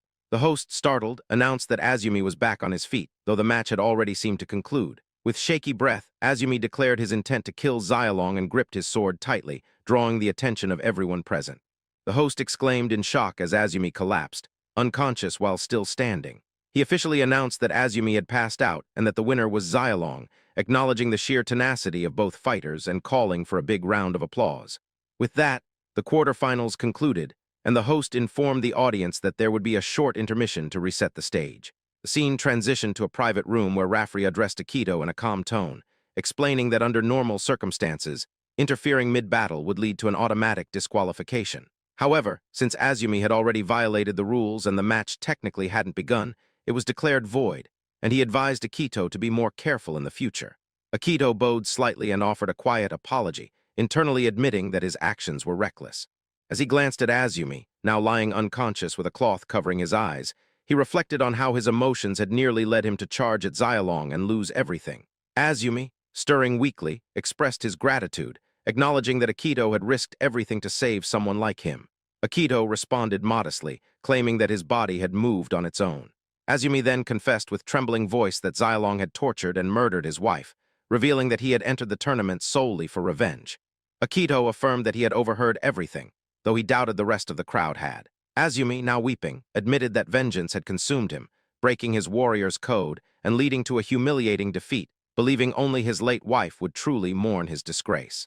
Akito stood silent for a moment, then gently stated that she must have loved him deeply. Azumi, still resolute, claimed he couldn't turn back now, to which Akito replied that if he could return to a normal life, he should, and that he himself would take Azumi's place and ensure justice was delivered, believing that people like Xylong deserved no mercy. Meanwhile, elsewhere, Irish stirred awake at her desk, glancing at the time and cursing softly that she had dozed off. With 2 nights of no sleep finally catching up to her, she noticed the night sky outside and remarked that Akito hadn't returned yet, meaning he likely hadn't lost. A voice rang out in the street announcing that tomorrow's big clash would be Akito versus Xylong, and Irish, clutching her upgraded Magitech system, murmured to herself with uncertainty, recalling her master and hoping that she had made the right decision. The scene shifted again to a quiet chamber where Keck respectfully informed Lord Xylong that it was nearing the appointed hour and took his leave. Xylong, emerging from a steamy bath, remarked on how late it had gotten, prompting Keck to respond affirmatively. Xylong called out for Kak, asking if he thought the next guy had any chance, trying to remember his name. Kak answered that it was the one with the Magitech limbs, Kuju. Xylong nodded, acknowledging that guy, while Kak coldly stated that Kuju was just a gimmick user relying on tricks. He declared his intent to win the match and then forfeit the finals, encouraging Xylong to relax and enjoy himself. Xylong studied him thoughtfully while sipping a drink and remarked on his lack of ambition. He reminded Kak that being at the top came with perks and questioned what Kak truly wanted, suggesting that titles attracted fools like moths to a flame and that he could have women and money just by claiming them. As he turned to leave, he asked if Kak truly believed he could get what he wanted by living in Xylong's shadow. Kak, expression steady, replied that the only thing he wanted was for Lord Xylong to remain the strongest. Xylong smirked, finding that interesting. Next day arrived with roaring crowds as the host announced that the semifinals stage was ready. He explained that for this round, the ring boundaries would be removed, welcoming everyone to the deadly Zen Garden, a stage modeled after the Flame Kingdom's historic dueling grounds built for true life-or-death combat. With contestant Bakia having forfeited, the host confirmed that this would be the final match of the day. Bakia offered a quiet apology, admitting he stood no chance. The referee then addressed Kak, requesting him to proceed, and Kak acknowledged, deep in thought about strength. As he walked, he reflected on how he once chased that ideal, but while Xylong became a hero and then indulged in laziness and luxury, he still held the title of strongest, as if mocking all of Kak's efforts. Kak reaffirmed to himself that as long as Xylong remained the strongest, he would be content living in his shadow. The host's voice boomed through the arena, announcing that both contestants had entered the stage. Kuju versus Kak. The referee declared that with ring-out rules removed, the battle would continue until one side was unable to fight or yielded. Kak centered himself and thought with quiet resolve that his only wish was to prove that Xylong was truly the strongest. Akito attacked, but Kak blocked the strike, prompting Akito to think this guy could really fight. He struck again, and once more Kak blocked it, then countered with a low sweep that forced Akito to leap, only for Kak to suddenly plant both hands on the ground and kick upward with such precision that his foot connected with Akito's jaw, launching him into the air with a rare technique that relied only on 2 fingers for ground support. As Akito descended, Kak jumped up to meet him, unleashing a flurry of attacks that Akito struggled to defend against while observing the astonishing speed of Kak's strikes and murmuring that he couldn't keep blocking for long. Kak taunted him, asking what was wrong and telling him to hit already, while the host, momentarily stunned, found his voice as a fan shouted in amazement, and the host exclaimed that this was absolutely incredible, calling it a masterclass even a layman could appreciate. declaring Kak's elegant, refined movements to be the classic Xylong style at its peak, while Kuju held firm against it. Another wondered aloud if it was just their imagination, or if both fighters' styles looked strangely similar. Xylong yawned, resting his chin on his hand, watching as Kak eyed Akito and called out to him, accusing him of picking up a few Xylong moves but insulting the style with his fighting, vowing to crush his toy too. Akito replied that since Kak talked so much about Xylong style, he had a question for him, asking if Kak was supposed to be Xylong's number 2, serving as his right-hand man with that level of skill. Then questioned whether Kak even knew what kind of scum Xylong was, saying any style learned under such a man was doomed, and Kak had chosen the wrong man to follow. Kak shouted for him to shut up, insisting that Xylong's style was the strongest in the world, leaving no room for doubt, and his fury ignited as his clothes tore, revealing his massive physique, causing Akito to realize that he had activated the diamond technique, one of Xylong's style's ultimate forms that used a special breathing and chi method to explosively enhance the body. Kak's punch sent Akito flying, making him think how blindingly fast the strike was. But Kak appeared behind him and delivered another blow that broke his arm, forcing Akito to curse as he flew through the air, realizing that Kak had pushed his body past its limits just like Xylong's hyper-chi technique, and that no toy could block such power. Only Xylong's style could produce something so overwhelming. Kak roared and punched again, claiming it was the ultimate Xylong style and the strongest power in the world, while the host shouted that Kak had gone feral, launching a brutal offensive with Kuju unable to land a hit, wondering if the match had already been decided. Akito responded that if that was what Kak called the world's strongest, then his world must be tiny, and told him he really needed to get out more. Kak lunged again, threatening to snap Akito's other arm, but Akito's next move stunned him as he questioned the strange feeling, realizing he hadn't seen his own right arm and wondering where it had gone, before throwing his rope arm around a rock and punching Kak from a blind spot so hard that blood burst from his mouth as he screamed in pain. The host, watching this, exclaimed that Akito had looped his arm using a rope hidden behind the rock and nailed Kak in the jaw from behind, while Bakia, who had forfeited the semifinals, appeared and explained that Kuju had been luring Kak toward the rock from the beginning, even hiding his right arm, praising him as a genius. The host thanked Bakia for the commentary as Kak tried to stand, only for Akito to approach and tell him not to bother, saying he had probably lost all sense of up or down.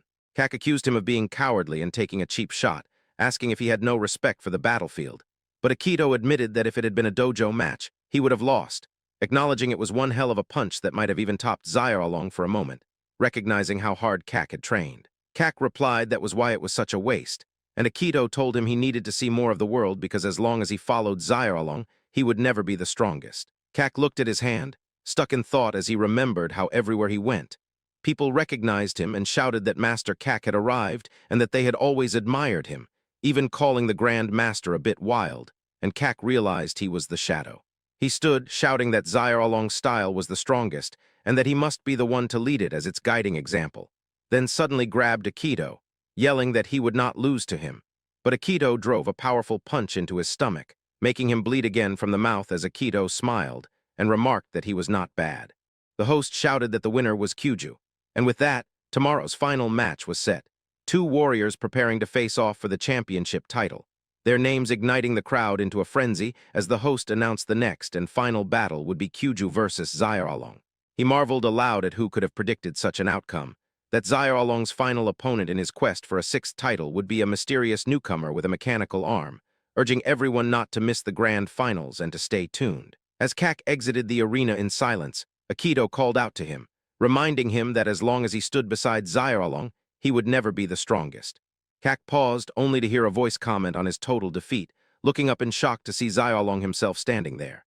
Xylong casually greeted him, and Kak, bowing his head, apologized, admitting he had failed to meet expectations and brought shame to Xylong's name.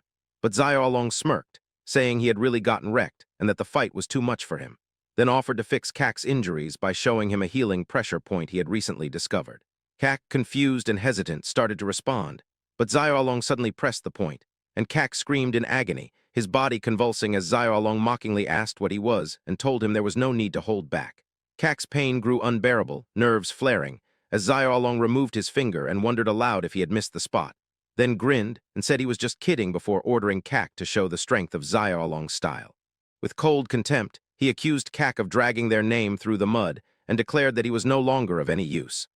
As the pain intensified to the point that Kak felt his nerves about to burst, He cried out for his master, but Xylong ignored him completely and coldly told him to die, calling him worthless trash. Kak collapsed, and Xylong, watching him die, turned his gaze forward and remarked that it looked like Kuju would be a worthy opponent, feeling his blood begin to boil as he started laughing maniacally. The next day, people gathered at the stadium. The name of the famed hero Xylong and the mysterious warrior with the prosthetic arm on every tongue. News of the unprecedented final having spread across the continent, even reaching those who mattered most. Akito returned to the hotel, where Iris, upon seeing him, threw down her suitcase and shouted in frustration that he had barely made it in time. She scolded him for making her pull 3 straight all-nighters and demanded he be ready to pay her back, while Akito quietly apologized for the unreasonable request. She wasn't having it and shouted for him to strip immediately because they were out of time, opening the suitcase and yelling at the mess inside, asking what he would have done if she hadn't made it in time. Akito told her he had trusted her, and she stared at him, saying he was getting way too good at handling her. Her voice softened as she looked down and admitted that since this might be the last time, she had something to say. She confessed she didn't really care about revenge, and as he focused on her, she sat down and admitted she honestly wished he would stop. Taking out the arm, she said she had watched him all this time and understood why he felt the way he did, knowing she couldn't stop him. Recently, she had been having a dream about the two of them opening a quiet little workshop together in a town no one knew, not as masters, but simply as a skilled Magitech engineer and a monster hunter making a living. She thought they would do just fine. Akito responded that it sounded like something he could see, but she shouted over him while affixing the new arm to his shoulder, insisting she knew it was too late but made him promise one thing. She asked him to promise he would come back alive. Akito placed his hand gently on her head and reminded her that he had told her once before he would never leave her alone. As the Magitech arm locked into place, she declared he was ready and that it looked good. In the arena, Xylong and Akito stood across from each other once more, their eyes locked. Unlike yesterday, the crowd had fallen into an eerie silence, whether out of respect for Akito's strength or due to the ominous aura both men now radiated.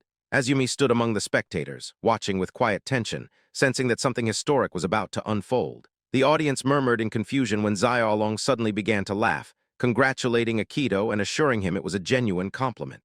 Akito remained silent, prompting Xylong to taunt him further, saying he would never eat him, and shouted that this arena was the absolute peak of the tournament, rallying the crowd to give it up. Akito finally spoke, saying Xylong hadn't changed a bit since 4 years ago and was still the same piece of filth, which meant he could kill him with 0 regrets. Xylong smirked and asked if Akito thought the tournament rules would stop him from killing, to which Akito replied that he had taken the words right out of his mouth, then challenged him to bring it. The referee stood confused while Azumi watched, questioning if this was the pressure she had been up against, and Bakia realized it was beginning while Iris prayed silently to the gods. The referee declared the finals had begun, and in an instant the ground beneath them shattered as both fighters vanished from sight. The host, stunned, shouted that they had disappeared, asking where they had gone as dust and soil burst into the air. The crowd searched frantically until the host pointed out the storm of debris as Xylong relentlessly attacked, only to be blocked each time by Akito's rapid defense. Each of Xylong's punches missed and crashed into the arena walls, splintering stone and shaking the stadium. He began laughing as he darted to the other side, shouting that they should end this quickly and that this pathetic farce had gone on long enough. From the crowd, Iris shouted, calling out to Akito and apologizing for keeping him waiting, announcing that the new Magitech arm was complete. She beamed with excitement as she revealed that it now had jets, allowing him to pummel enemies from the sky. When Akito activated them, surprised and impressed, he said she actually made it, calling it awesome. She proudly added that the left arm could now fire high-density compressed magic blasts, urging him to pulverize Xylong and obliterate him completely. Watching him use it filled her with joy, and she laughed, exclaiming that the ideas just kept coming and that one day she would turn Akito himself into a gigantic Magitech weapon and burn all 5 great cities to the ground. Suddenly, she jolted awake, shouting in shock before calming herself, realizing aloud that it had only been a dream. That small stone mountain between them shattered when Xylong yanked a rope that snapped apart, launching Akito into the air. Activating his new Magitech unit, designed by Akito and engineered by Iris specifically to counter Xylong. He unleashed a high-speed, close-quarters system with twin rotary engines embedded in the legs spinning at hypervelocity, driven by his overwhelming magical power to generate explosive bursts of momentum. The result was mobility magnified severalfold beyond human limits. Akito sprinted behind a stone wall, but Xylong swiftly caught up, delivering a powerful kick that broke through the barrier. Akito sidestepped, stunned by the sheer force and confused by Xylong's speed, only to be caught off guard again as Xylong smirked and aimed another kick. Akito blocked it, but the momentum sent the strike crashing into a stone pillar behind him, obliterating it. Balancing on one hand, Akito prepared a spinning kick, recognizing the pressure and thinking it must be super chi. His counterattack came fast, but Xylong tilted his head, dodging the blow at the last second. Both men locked eyes before erupting into a blur, circling each other across the stadium with such speed that it left the host speechless, dropping her mic and barely managing to announce that she no longer had the words to describe what she was witnessing. Iris watched with awe, thinking it was incredible, the true battle between a former hero and a living legend. They continued exchanging blows and defenses, Akito realizing he had yet to land a single strike. Every attack from Xylong carried lethal force, even a glancing hit could sever a limb. But that was nothing new. Fighting him was like facing a whirlwind, or rather, a power drill. Yet Akito still had the speed advantage. Xylong specialized in close-range combat, and as long as Akito remained mobile, he held the upper hand. Suddenly, Xylong taunted him, guessing Akito had studied his technique closely, then raised his leg and declared that Akito had made one fatal mistake, believing a genius like him wouldn't have accounted for that. Akito's eyes widened in alarm as Xylong stomped the ground so hard it began to rupture beneath him, using martial star earth-shaking step. Akito realized too late that Xylong had destabilized his footing by targeting the wheels beneath him. Xylong, unleashing his full strength, roared that it was over and called upon Thunder Summon, Ardent Step. He surged forward at blinding speed, slamming into Akito and carrying him across the arena so violently that trails of steam and soil erupted from the ground. Iris screamed for him to watch out, remembering when Akito had warned her that Xylong was a close combat savant. Back during their days as heroes, he had always been the first into battle. No one, not even Akito, could defeat him in pure one-on-one combat. A natural-born fighter, he had earned the title Battle Master at just 17 and built a martial arts academy that spanned the continent. Reflecting on it now, she understood how Xylong had even stolen Akito's cheat skill. Akito had once explained that Xylong called it Hyper Qigong, though it was truly a gift of strength, an ability that channeled raw magic into the body for limitless enhancement. In short, fighting him head-on was suicide. Distance was the only viable strategy. But Iris hesitated, realizing that while the affixed arm was built for high mobility and its durability far exceeded any of her previous designs, that alone wouldn't be enough to win. She considered whether Akito could simply dodge until Xylong burned out, only to remember that his ability passively regenerated stamina nearly endlessly. She gasped, calling it broken, and Akito agreed, but reminded her that he was the only person on the planet who knew how to beat him. When she asked how, he remained silent for a moment before laughing and saying it was simple. Back in the arena, Akito analyzed Xylong's every move, recalling that this ability once belonged to him. With his Magitech hand, he delivered a devastating punch to Xylong's chest that made his opponent cough blood, stunned by the force. Xylong's eyes widened in disbelief, recognizing the ability and stammering in confusion. But Akito clarified that Hyper Qigong wasn't a passive technique that enhanced everything at once. It required absolute precision in internal magic manipulation. He broke it down, explaining that if one's total magic capacity was 100, it might be distributed as 60 for offense, 10 for defense, and 30 for speed, more or less. He observed that the more power invested into offense, the weaker the defense became. Xylong's fatal flaw, Akito pointed out, was his poor control under pressure. In the heat of combat, he instinctively redirected all defensive magic into raw attack when going for a strike. That last attack had left him with 0 defense. A well-timed counterattack from a blind spot, the exact moment of contact, was all it took to exploit that weakness. Akito added that his whole strategy depended on taking at least one hit, which was why Iris had reinforced the durability of his Magitech prosthetics. Studying Xylong's expression, Akito commented that he looked confused, probably wondering how he knew all this, and told him to think about it. There was only one person in the world who truly understood the inner workings of that ability. Xylong stared at him in disbelief, his voice trembling as he laughed and muttered that it couldn't be, calling out in stunned recognition, "Akito, big brother." Back in the day, Akito rested on a large stone, yawning as he glanced over at his friends deep in discussion and muttered that it was yet another closed-door meeting without him. They had brushed him off again, saying it was business only the big 5 nations were allowed to hear. Whatever he murmured, claiming not to care. Suddenly, from below, Xylong called out, shouting his name. Akito sat up and called back, asking what was up and why he wasn't in the meeting. Xylong responded that they had kicked him out, saying nothing ever got done with him around. Akito smirked, admitting that sounded about right just as Xylong began drinking. Akito shouted at him, asking if he was drinking again and reminding him he was a lightweight. Xylong insisted he had the wrong idea and claimed it was tactical training, combat conditioning while drunk, something he called drunk fist. Akito murmured that it was almost clever, then called out to him. Xylong turned to look as Akito asked to be taught martial arts too, specifically that move from earlier.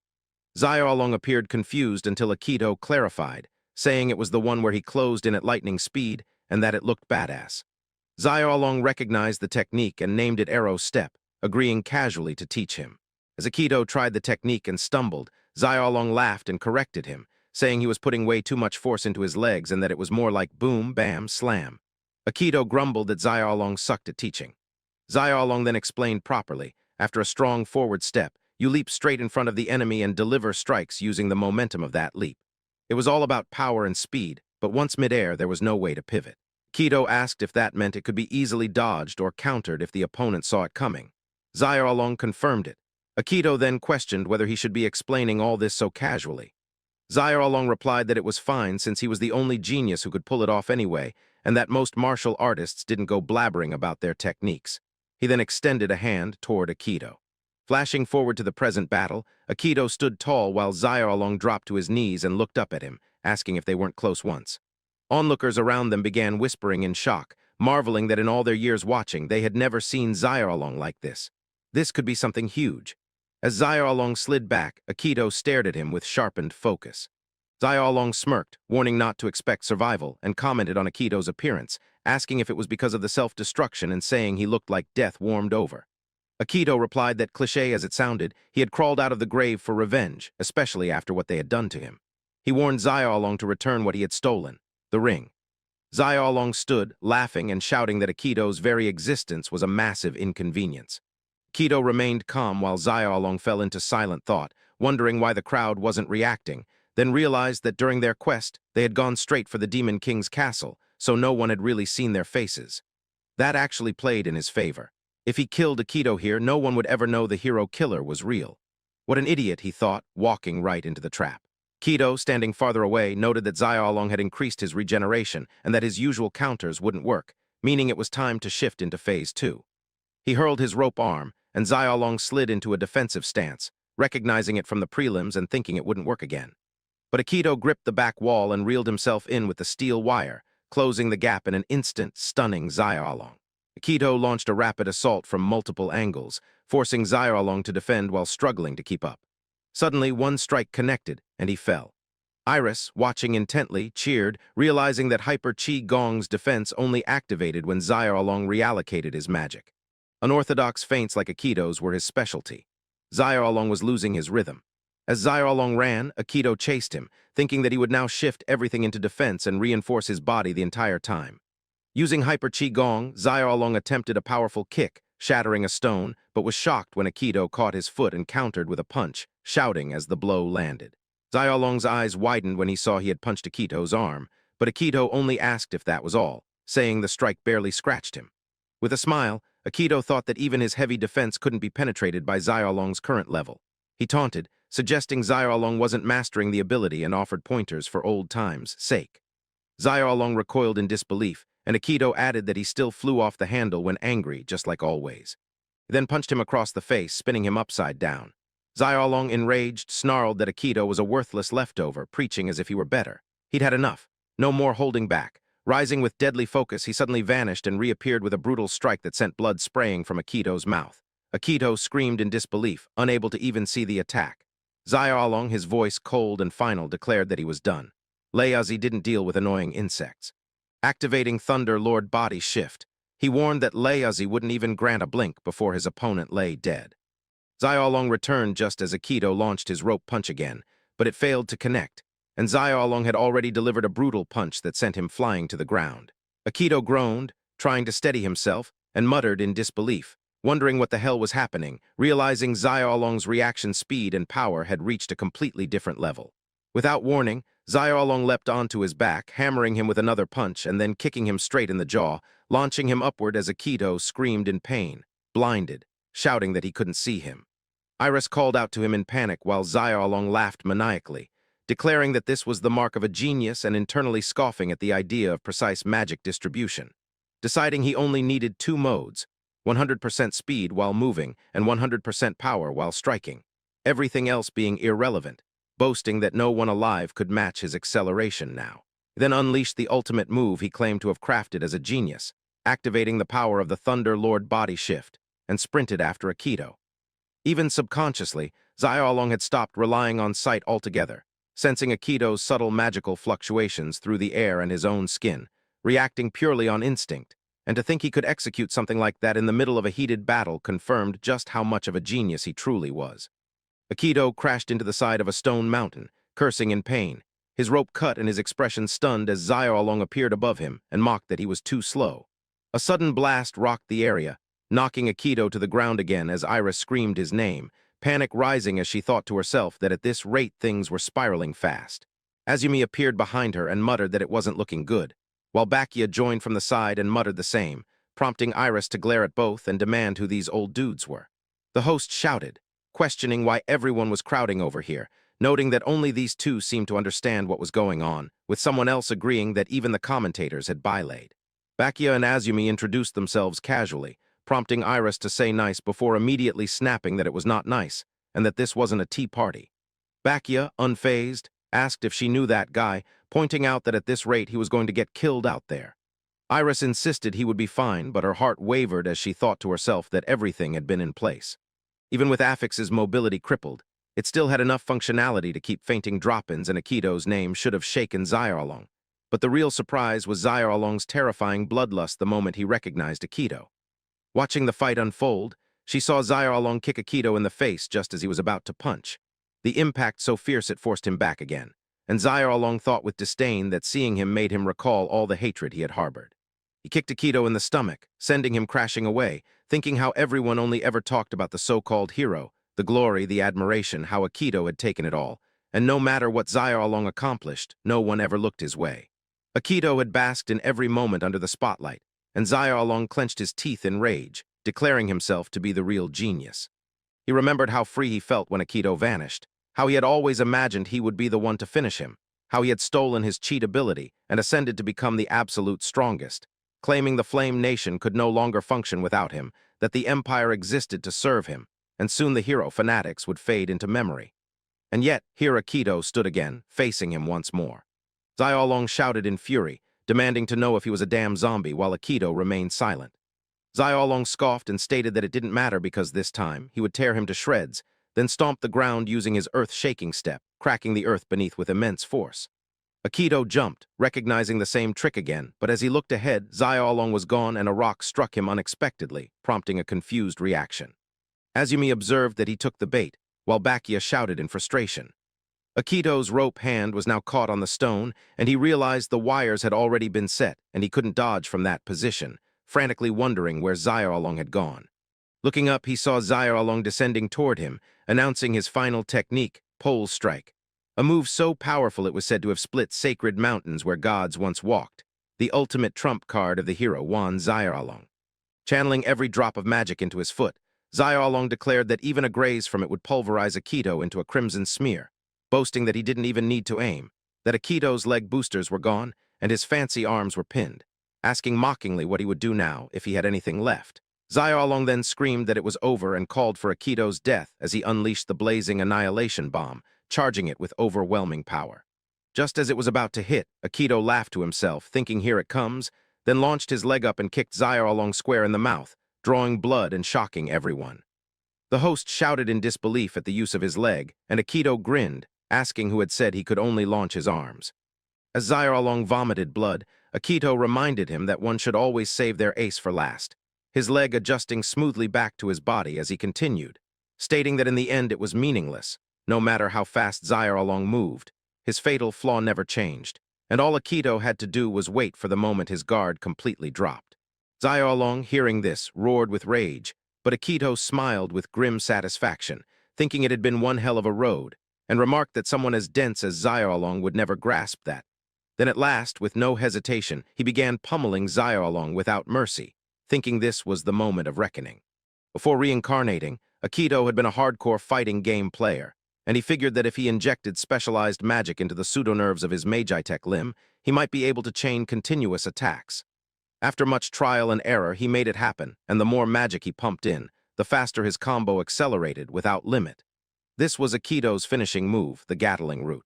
He continued punching, grinding Xylong's face into the ground, laughing as memories surfaced, recalling how long he had dreamed of this moment, how for 4 years he had waited for it. Akito screamed for him to die, swearing he would never forgive him, punching relentlessly, but when Xylong tried to respond, Akito stepped aside and struck him with his elbow, sneering and questioning if he still had the strength to talk, guessing it still wasn't enough to kill him.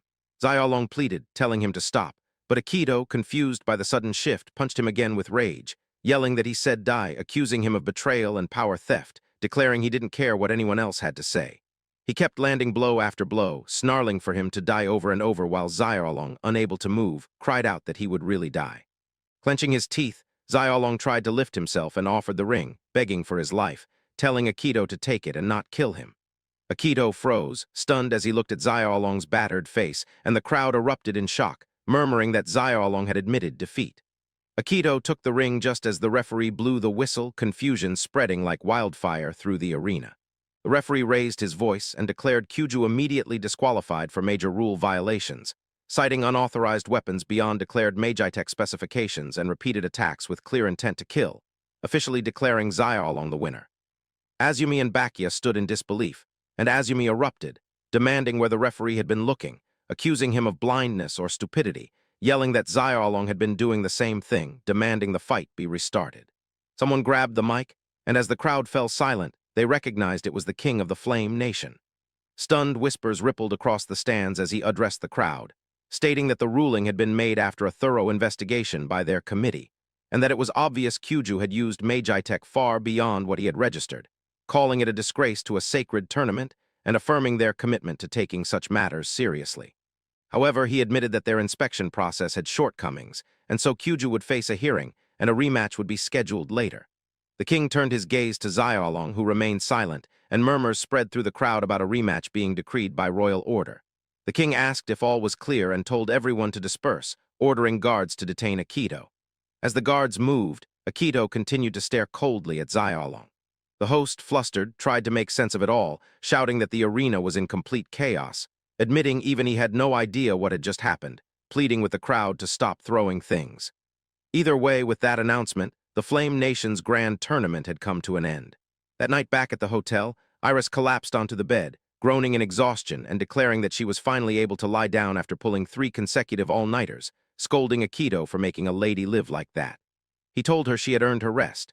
Iris glanced at the ring in Akito's hand and told him he had done a good job, affirming that it was only the first step but a significant one nonetheless.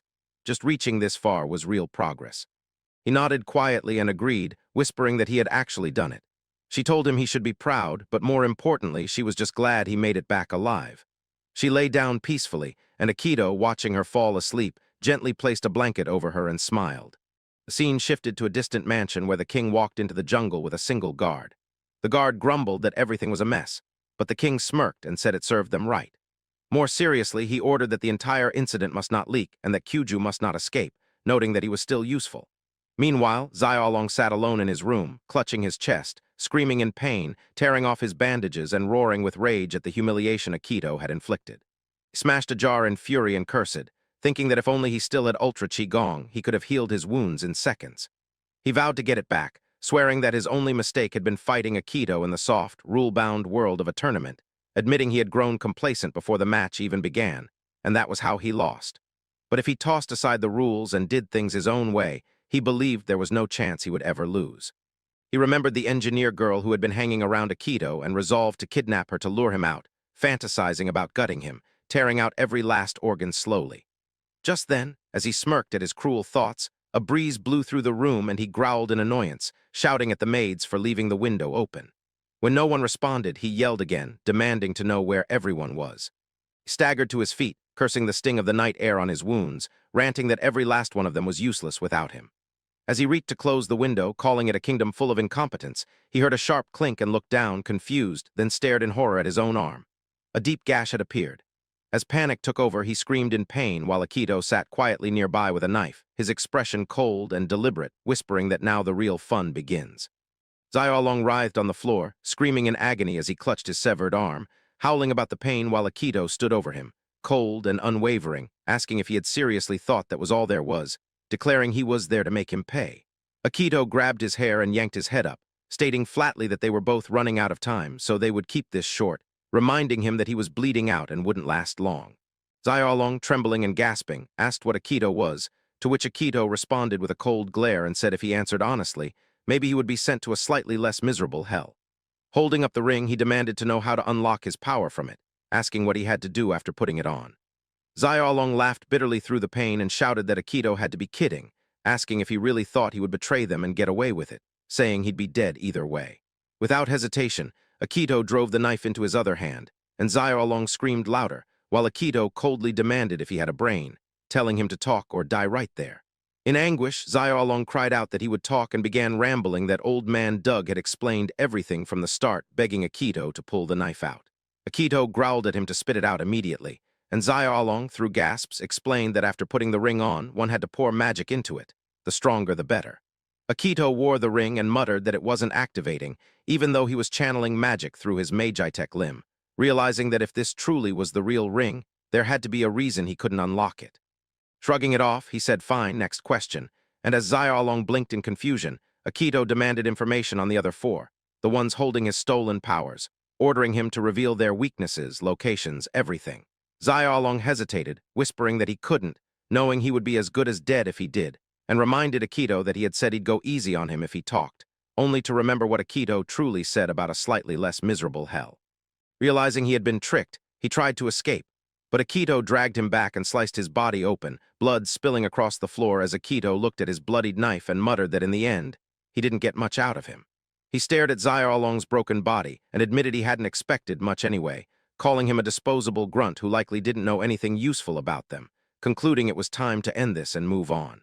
As he turned away, Xylong, with a broken voice, begged not to be killed and called him Big Bro, which made Akito freeze, reminded of the time Xylong used to call him that when they were close.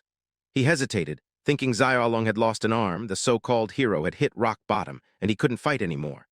Akito began to walk away, but Xylong suddenly sprang up and slashed at him with a sword. Akito blocked it, countered swiftly, and cut Xylong's leg, sending him crashing back to the floor in shock. Akito observed him and thought coldly that he never let his guard down that easily. As he glanced at Xylong, he reflected that this marked the end for the Flame Nation, while Xylong, bleeding on the ground, cursed him and swore he would kill him. Akito silently concluded that without its hero, this country would not last, telling him to stave off the downfall as long as possible until his revenge was complete, then turned away and left, shutting the door behind him. Back at the hotel, Akito shook Iris awake and whispered for her to get up.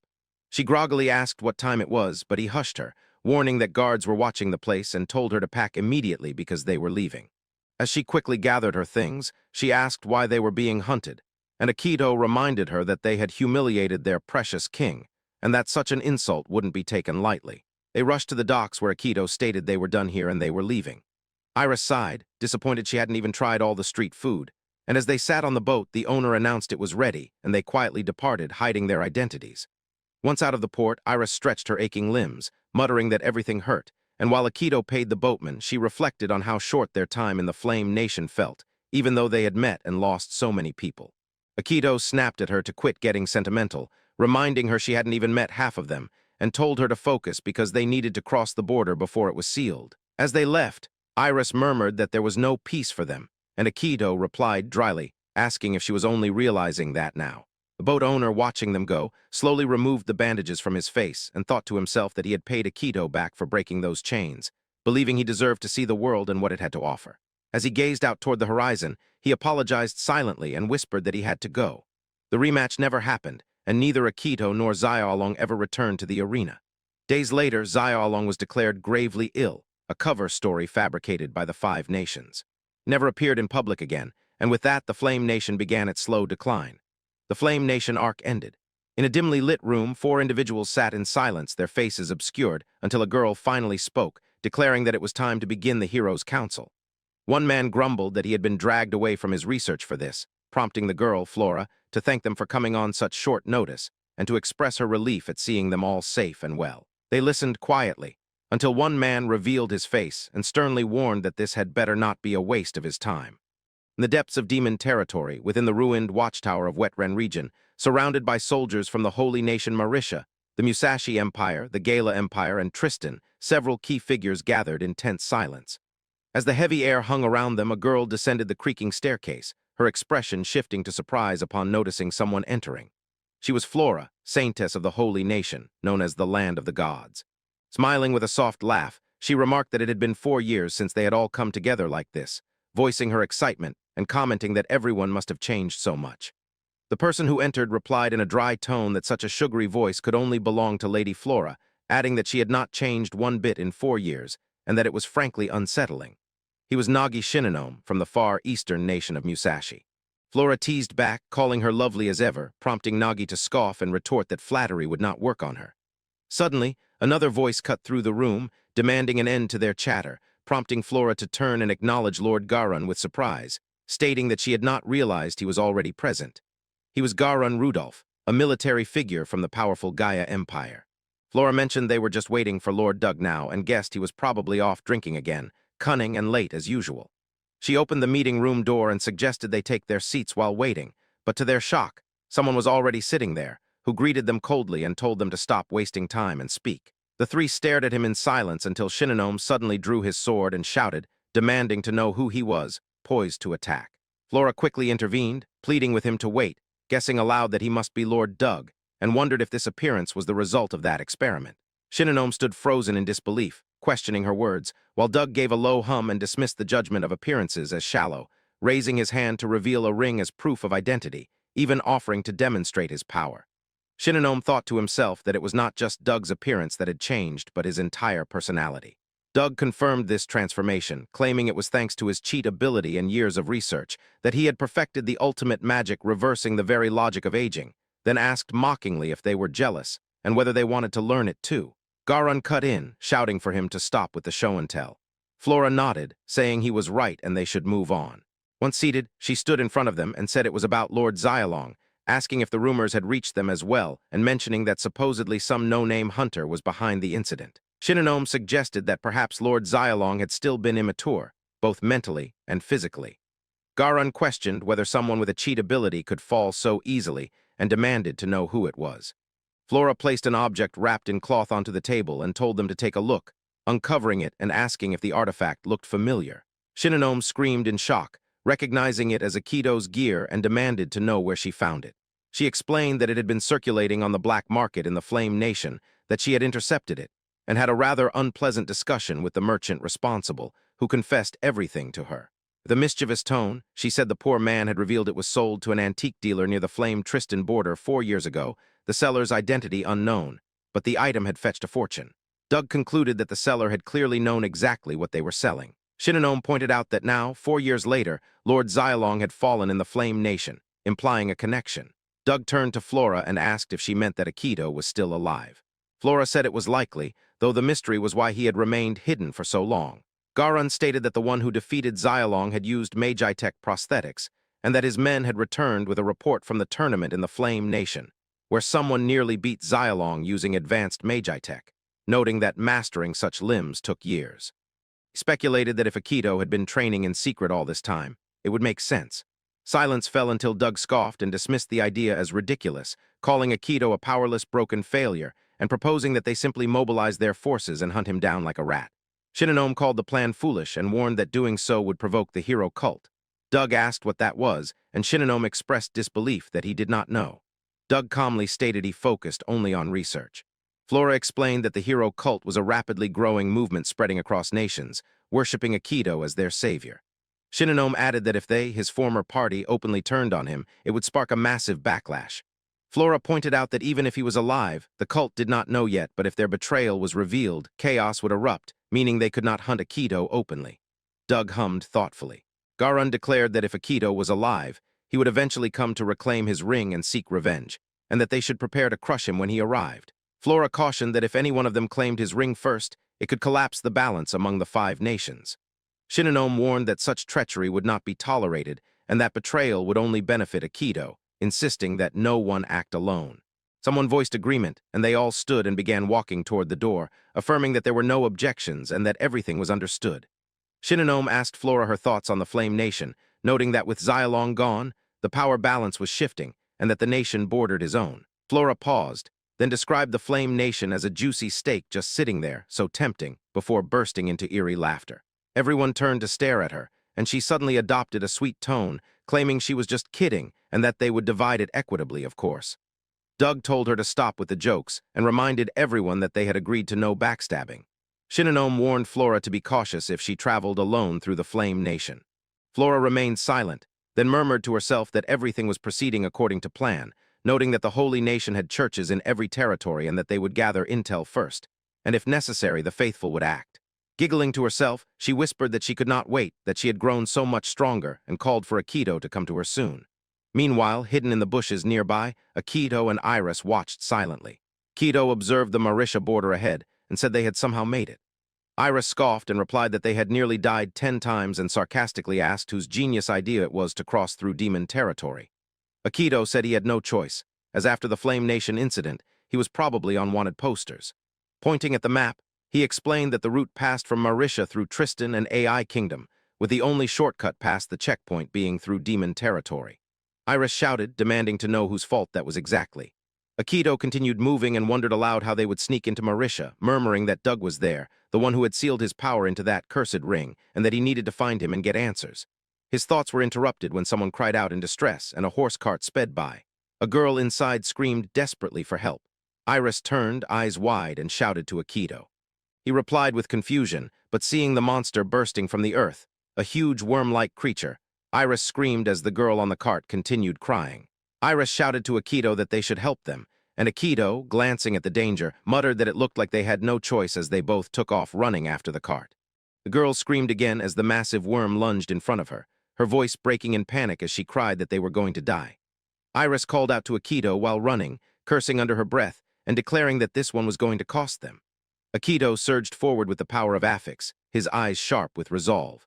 The girl shut her eyes and shouted to the heavens for a brave hero, only to gasp and open them when she saw Akito battling the worm. Her breath caught as she glimpsed his face, stunned by how much he resembled the hero. 2 men near her knelt, introducing themselves with relief as Howard and Marcus, thanking Akito profusely and exclaiming that they thought they were dead, expressing total respect and a deep sense of gratitude. Iris scolded them sharply, stating they should have taken the desert far more seriously. Akito glared at them, scolding that they did not even lift a finger and questioning their decision to travel with only 3 people through demon territory, calling it suicide. Marcus admitted they had told their master it was insane, while Howard explained that their master had insisted on visiting the holy sites and would not take no for an answer. Akito narrowed his eyes and repeated the words holy sites out here with suspicion. Marcus elaborated that their master was kind of a big deal and probably had some grand gesture of thanks planned. Iris muttered to Akito that they were lunatics wandering half-naked through demon territory and declared that they were not getting involved, that she had had enough trouble for one day. Someone suddenly called out for their master, drawing Akito's attention. The girl ran toward them, repeating the word hero while gazing at Akito with trembling admiration. Howard turned and said their master was all right. The girl tried to compose herself, apologizing and explaining that she had lost her composure because he looked so much like Akito. She then placed a hand over her heart and said that this must be a blessing from the hero himself. Quietly to herself, she spoke in reverence and gratitude in the name of Hero Akito. She then introduced herself as Sarah Gillett, priestess of the hero's faith. Both Iris and Akito stared at her in shock. Sarah smiled softly, thanking the heavens for surviving another day and attributing it to Hero Akito's constant watch. She turned to her guards, calling Marcus and Howard to pray with her. Iris leaned close to Akito and asked who this person was. He muttered not to speak, thinking to himself that the world believed he was dead and that with a fan like her around, getting recognized would be a disaster. Iris pointed out that they had not even thanked them properly. Akito remained silent, then suddenly grabbed her arm, pulling her away and muttering that they needed to go. Iris blinked in confusion as Sarah ran after them, shouting that they must show proper gratitude. Akito turned and insisted there was no need, that they were in a hurry. Sarah pleaded that they at least join her in prayer. Akito, confused and panicked, asked why, while she insisted that surely he had been sent by Akito himself and that they must give thanks. He waved her off, insisting that they had merely been passing by. Sarah stared at him and said that everything happened for a reason, that she had survived this long because she prayed every day and that their encounter was no coincidence. She called out again, urging them to come and pray with her. Akito, overwhelmed, gave in, shouting for her to just let go and wondering how she could be so strong. Later, the group sat around, with Akito and Howard drinking while Marcus busied himself nearby and Iris and Sarah prayed behind them. Akito, eyebrows furrowed, commented that traveling across the Fire Nations on a holy pilgrimage was basically a death wish. Howard asked him not to say that, and added that their master had risen to her position at a very young age. Marcus noted that it was all because of her unwavering faith. Akito thought to himself with relief that they had managed to dodge the prayer. Howard leaned in with a more honest tone, admitting that they were not really that devoted themselves. Iris glanced towards Sarah, who remained deep in prayer. Howard placed a hand on Akito's shoulder, saying that maybe there was some divine protection involved, and that for someone like Akito to show up right when they needed saving, it had to mean something. Akito stayed silent, thinking that they did not recognize him as Akito or even as a hero, which meant his identity had not yet reached Marishia, and praised himself for avoiding Tristan and taking the shortcut through demon territory. He considered that the only hurdle now was the border checkpoint, and that perhaps he could convince these people to help with the paperwork. Iris shouted from a distance, calling him hero, and saying that Sarah could help them get into Marishia. Akito nearly choked and spat out his drink, shouting in disbelief and demanding to know why she would tell them that, reminding her that they were technically wanted fugitives. Iris rolled her eyes and told him to chill out, saying she had not told them anything important and that they had not even asked. She reasoned that they were all in a bind and helping each other was only natural, telling him not to overthink it. Akito remained silent until Sarah's voice came from behind, agreeing with Iris. He froze as she stepped closer and handed him something, acknowledging that he clearly had his reasons, but noted that he had not hesitated to save them back there. She said she would return the favor, because that was what Hero Akito would have done. As she turned to board the cart again, she informed them that they were heading to the Flame Nation for a ceremony, but that she still wanted to express her gratitude properly, handing over a letter and requesting that it be delivered to the hero's faith branch in Marishia. Iris waved goodbye from the cart, and Howard asked if it was really all right to let them come along. Marcus commented that they seemed shady and asked if they should be more cautious. Sarah remained silent, closing her eyes and remembering a moment from the past. She saw Akito helping a stranger while Xylong shouted that he could not rescue every orphan they came across, reminding him they were supposed to be hunting the demon lord. Shinonome added that saving one stray would only lead to 10 more showing up. He acknowledged understanding how Akito felt, but began to object when Akito shouted back, saying he knew it was selfish, but that he could not ignore someone begging for help. He admitted he was no saint, but declared that he was a hero. Remembering that moment, Sarah gazed at the locket around her neck and quietly accepted it, deciding to believe in Hero Akito. They soon entered Marishia, the capital city of the Magic Nation, a place where magic existed but few could wield it, and where mastery required knowledge and discipline. This nation invested more in magical education than any other. Arriving at the Hero's Faith Marishia branch, they stopped as a girl handed them a pouch containing 1,000 gold coins, which Sarah had mentioned. Iris lit up in excitement, her voice trembling as she declared it was finally real income. Akito muttered that their first stop would be a proper inn with a bath. Iris walked through the crowded marketplace, overwhelmed by the number of stalls. Akito observed silently, thinking that, as expected of the Magic Nation, magical tools and relics flooded the area. He called out to Iris to remind her they were here for revenge, not sightseeing, but when he turned, she had vanished. He spotted her at a nearby stall, sitting comfortably as she asked the shopkeeper if all the items were really magical tools. The man looked confused, then nodded. She picked up an object and asked about it. He explained it was a lamp that lit up when activated. She grabbed another item and asked again. He told her it was a cooling sheet that kept things cold. Akito watched and muttered that the items were mostly useless. He reasoned that, being a street stall, it was probably filled with tourist junk or low-tier tools for non-magic users like Iris. She picked up another item and asked about it. The man scratched his head and said he needed to check. Akito frowned and asked if he had not made it himself. The man replied that he only sold them while craftsmen made the goods and that their names should be on the tags. Iris checked and confirmed it. The man explained again that he just sold the products and took a cut. Akito nodded silently, thinking it made sense, and if there were tools, then there must be craftsmen behind them. He murmured that maybe one of them knew something about the ring. Iris called out again, holding another object and asking about it. The man chuckled and said it was a hair dryer that blew hot air, then activated it, letting the warm wind hit Iris's face. Akito raised an eyebrow, unimpressed. She picked up another item and asked again. The man said it was juice that turned fruit into water. Akito immediately tensed and shouted for him to hold up, demanding to know who made that magic tool. The man, slightly startled, responded that it had been made by the famous eccentric magic craftsman in the area, named Isis al-Rashid. Akito's heart skipped a beat as he thought with certainty that it had to be a reincarnator, an old ally from his past. They entered their hotel room, and upon seeing the bed, Iris shouted with joy, "This place is crazy," before flopping onto it and marveling at how soft it felt. She rushed to the bathroom and cried out in disbelief that the room had a private bath. Akito calmly noted that it looked like the priestess had arranged for them to stay at this luxurious inn, but reminded her they were not here to lounge around, as they still needed to find Doug. Iris shouted back from the bath, overwhelmed, asking what kind of heaven this was, tossing her clothes out and declaring that they could talk after she finished bathing. Emerging soon after, she saw Akito sitting on the bed examining the objects they had bought and asked with a smirk if he really had bought everything, wondering if he still suspected a connection to Doug. Akito replied that probably not, but it still bothered him. He murmured that at first, he had suspected another reincarnator might have created these items since they resembled things from their previous world, making the coincidence too strong to ignore.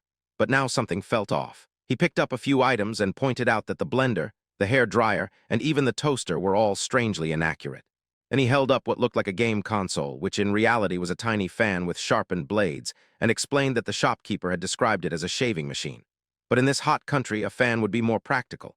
All the items had power cords, yet this world didn't even utilize electricity. Everything was familiar but fundamentally wrong. If this Isis was truly a reincarnator, they wouldn't have made tools like this. Just who the hell were they? Iris, now dressed, watched him with concern as Akito sat in silent confusion until a waiter entered and announced their food was ready. Iris leapt up excitedly, exclaiming that she had been starving, then took her plate and teasingly handed one to the hero, who muttered his thanks. Akito unrolled a map of the Marishia region and studied it carefully before seeking out the hero's faith priest to ask about Doug's whereabouts. The priest confirmed that Akito was still trying to track Doug down and told him that Doug should still be at his manor. Both Akito and Iris listened intently, surprised by the simplicity of the answer. The priest continued, explaining that after returning as a hero from the demon lord's subjugation 4 years ago, Doug had been granted a title and made a lord. Since then, he had mostly stayed holed up in his manor, supposedly focused on magical research. Akito pressed further, asking about any suspicious activity or movements, but the priest shrugged and admitted that he had barely even remembered Doug existed until Akito brought him up. However, he added that Doug had a great reputation. His taxes were half the national rate, and he openly welcomed the poor to settle in his lands. When Akito asked if there was anything else, the priest recalled an odd rumor Doug's manor was up in the mountains and clearly visible from the village, but anyone who took the path there always returned. Some folks thought it was something supernatural. Iris shrieked in alarm, claiming it had to be ghosts, prompting Akito to ask when she started believing in such things. Later that night, Akito and Iris rode toward the village, the moon casting shadows over the quiet path. Akito, staring ahead, muttered that it was Doug's manor and turned to Iris, telling her she didn't have to come and could have stayed at the inn. She shouted back that the second she left him alone, he would do something reckless again and accused him of being such a handful. Akito grumbled under his breath, wondering if she was his mother now. As they entered the village, Akito noted that it was Coil, a quiet place, everything matching the map. Iris, spotting a person, got excited and urged them to talk. Dismounting from the horse, she approached and politely asked if this was Coil. The man stared at her for a moment and asked if they were travelers, then wondered what brought them here. Akito stepped in and claimed they were envoys from Marishia with a message for Lord Doug. Iris looked at him in confusion, but Akito insisted and asked the man to take them to Doug. The farmer, now smiling, admitted he was just a farmer and didn't know much himself, but directed them to the village chief. As they entered the village, Akito noticed the older, weak people around them and commented on the gloom, observing that everyone looked dead inside. He murmured that it wasn't just the people but the entire area steeped in magic, specifically Doug's, which should not have been possible. He asked the farmer if that manor up there was Doug's, and the man confirmed it. Akito mentioned the rumors about no one returning from the place and asked if they were true. The farmer dismissed it as an old tale, explaining that the mountain path was dangerous and that it was probably something parents used to scare children. He declared the land peaceful and credited Doug for it, calling him their savior. Akito fell silent until a commotion erupted nearby, with two people arguing. One accused the other of not honoring their reward agreement, while the other shouted back, saying they hadn't done anything anyway. Akito observed the scene and noted they were adventurers, realizing they were not the only outsiders. The farmer grew nervous and warned that causing a ruckus was a bad idea because they would come. Akito, confused, asked who they were. Suddenly, a giant creature appeared and slammed both fighters on the head, lifting them effortlessly. Akito gasped in shock, asking what the hell that thing was. The farmer explained with a chuckle that it was the territory's guardian, a golem, and added that Lord Doug didn't use human guards but kept the peace with autonomous golems. Akito, watching the creature march off, realized they were fully independent constructs and Doug had actually finished them. The ground cracked beneath the golem's steps, and Iris, stunned, asked where they were taking those two. The farmer replied that they were headed to Doug's manor to be sent to the correction facility. Iris screamed in disbelief, and the farmer calmly explained that Doug believed all human conflict stemmed from mental defects, so he treated people to correct their minds. Ever since Doug took over, the land had remained quiet, and the villagers viewed him as their savior. Iris suddenly shouted for Akito to look behind him. He turned to find multiple giant golems carrying villagers, including crying children. Iris, horrified, cried out that even the kids were being taken. She urged Akito to move, saying there was no time to hesitate. Akito clenched his fist tightly as she called his name again. He murmured in disbelief, questioning if this was where Doug's research had led. Then, filled with rage, Akito shouted Doug's name and declared he wouldn't forgive him. Without hesitation, they rushed toward the manor. They were moving deeper into the jungle, following the line of golems as Akito and Iris trailed silently behind. Akito narrowed his eyes, thinking something was off. They had been following them for almost an hour, but there was no sign of oil trails or forest disturbance. That bastard Doug must have set something up. He glanced back at Iris and asked quietly if she was all right, but she suddenly burst out, demanding to know why he hadn't helped the children immediately, her voice trembling with emotion. They had been taken, and they had no idea what could happen to them. Akito gritted his teeth and snapped that he understood what she was trying to say, but insisted that his top priority was revenge on the 5 great nations. If they had caused a scene saving those kids in a village full of Doug's lackeys, they would have blown their cover, and if word spread, things would get messy. For now, getting to Doug's manor came first. Iris stayed silent, then asked bitterly if that meant those kids could just suffer. Akito responded with conviction, telling her to trust him that he would save the children and wasn't going to lie about it. But this was a rare chance, and after they subdued Doug, they could help everyone. He asked if she still had a problem with that. Iris hesitated, then began to question if Akito was being serious when suddenly he froze, eyes widening in shock. Before them stood a cluster of golems, silent and unmoving. In the center of the forest clearing was a strange stone slab. Iris, puzzled, asked why there was a slab in the middle of the jungle. Akito reached out and touched it, remarking that it wasn't metal or stone. It felt different. Iris suddenly shouted his name, and he called back, asking what was wrong. She replied that the number of golems seemed fewer and that she couldn't see the villagers either. Akito spun around, realizing she was right, and cursed under his breath that he had looked away for just a second and they had lost the trail. Turning back to the slab, he muttered that it seemed to be pumping strange magic into the air and decided it was worth testing. Placing his hand on it, he shouted that there were enough of them around that breaking 1 or 2 shouldn't matter, but when he pulled his hand back, there wasn't even a scratch. Iris pointed out that brute force wouldn't work, and Akito admitted it was time to step back and observe. There had to be some kind of trick. Iris stood silently, watching as one of the golems approached, bringing a villager with him. The golem covered its ear with one hand and then stepped into the slab, which began to shift and shimmer. Iris gasped, shouting that the slab was turning into a gate and maybe it led straight to the manor. Akito agreed but questioned how to activate it. Suddenly, a scream rang out. Akito turned quickly to see a golem holding 2 children as they cried out for help. Iris, horrified, screamed for Akito to do something. He hesitated, thinking that if he helped now, they might lose the trail, but this was getting too dangerous. With a sudden surge of energy, he lashed out with his rope punch, striking the golem's head and shattering it. The children fell from its grip, but before the body could collapse on them, Akito dashed forward, scooping them out of harm's way. He glanced toward the slab and saw a teleportation circle briefly flash and vanish, realizing he had seen what looked like a manor on the other side. He shouted to Iris to get the kids somewhere safe. She asked what he would do, and he replied that he would distract the golems. Once their focus was on him, the rest could escape. A blast erupted near him, and Iris screamed his name in fear. She turned to see all the golems converging on them and panicked, muttering that they were in trouble. In a sudden blur, a rope punch whizzed past her side and smashed into a golem's head, the rope retracting instantly back to Akito's arm. He smirked, saying that he had had enough of being dragged around and that his patience was gone. Staring at the constructs, he declared that these clay dolls were about to be swept away before he dealt with Doug. The golems began shooting energy beams from their single glowing eyes as Iris grabbed the children, urging them to run and follow her quickly. Akito fought fiercely, hurling and punching with blinding speed, his rope strikes shattering their limbs and torsos. Iris glanced back in awe, thinking his strength was incredible, but he was getting too fired up and wasn't paying attention. One golem rose silently behind him, its eye glowing ominously. Akito shouted as it launched a concentrated laser beam directly toward Iris and the kids. The children screamed as the blast neared, but Iris stepped in front of them, yelling for them to look out just as the beam struck her squarely. The impact sent her flying as she collapsed to the ground. The children, stunned, rushed to her side and begged her to hang in there while she coughed and screamed in pain. Akito stood frozen in disbelief, unable to process what had just happened. Then his eyes locked on Iris bleeding on the ground, and he screamed her name in rage and anguish. Akito and the kids froze upon seeing Iris's condition, and Akito immediately shouted her name. His voice strained as he cried out, "How did this happen?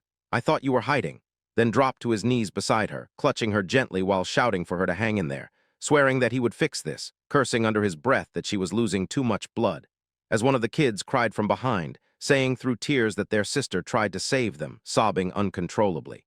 Akito's eyes widened as he grabbed her and shouted that they were pulling back, that they would get her to town and find a doctor, while Iris, barely conscious, looked at him and murmured an apology, saying she guessed she messed up. And Akito shouted back not to say that, insisting she would be fine, that it was just a scratch. And she gave a faint smile, thanking him but saying she was not going to make it, that she could tell her own body best. Then whispered, "Hey Aki, sorry I wasn't much help," as her breathing quickened. Akito grew increasingly panicked, thinking damn it Iris, while she urged him to take care of the magic prosthetics, not to push himself too hard and to eat properly, making him promise. And he kept shaking his head, saying hey over and over until she closed her eyes and he screamed her name, shouting for her to open her eyes, his voice breaking as he thought why did this happen, blaming himself, thinking he should have forced her to stay at the base, that he got reckless and stopped protecting her, that it was all on him, begging her not to die and not to leave him alone, then started repeating no in pain, shouting in agony as golems began approaching. And he lifted Iris in his arms, screaming for Doug to show himself, demanding a one-on-one fight and refusing to let her die, telling Doug that if he had magic he should use it to save her. Then Akito would kill him afterward, his voice thundering as he called out Doug's name, and far away in the mountains a girl listened, intrigued, muttering strong. "Who the hell is he?" Then looked through her rifle telescope and smirked, saying making him Omi doesn't sound so bad, as she placed her finger on the trigger, set her position, and fired a single bullet that pierced through a golem's head right beside Akito, who turned in shock to see the golem fall, then looked up to see a girl descending through the air with her rifle, blowing a bubble from her gum and saying, "Hey, do you even understand the situation you're in?" Casually remarking that this whole place was basically Doug's backyard and yelling like that obviously drew golems, calling it pathetic. And Akito stared at her as she landed, then shouted, "Who the hell are you?" But the girl waved off his anger and replied, "Oh, relax," saying she was not his enemy, and that anyone who could take on that many golems at once had to be strong, and she would give him that. But as Akito prepared to strike her with a rope punch, she sighed and reminded him she was not his enemy. Oh, he yelled that he did not care who she was and to buzz off, that he did not have time for this. And she blew another bubble, then glanced at Iris and stated that her internal organs were wrecked, and if she did not get treatment immediately, she would never wake up, asking if he had noticed the magic covering the forest that made it nearly impossible to get out, saying he would never make it to the village in time. And with time running short, she offered him a deal, saying if he helped her with a little favor, she would save Iris. And Akito, desperation in his voice, asked if she was not lying, and she stood near a stone slab and declared that, for her, impossible did not exist, then introduced herself as Isis al-Rashid, the last remaining alchemist in the world, and something sparked at her fingertip as she added that a deal was a deal. And in a manor somewhere distant, Doug worked inside a chemical lab that had been converted into a house.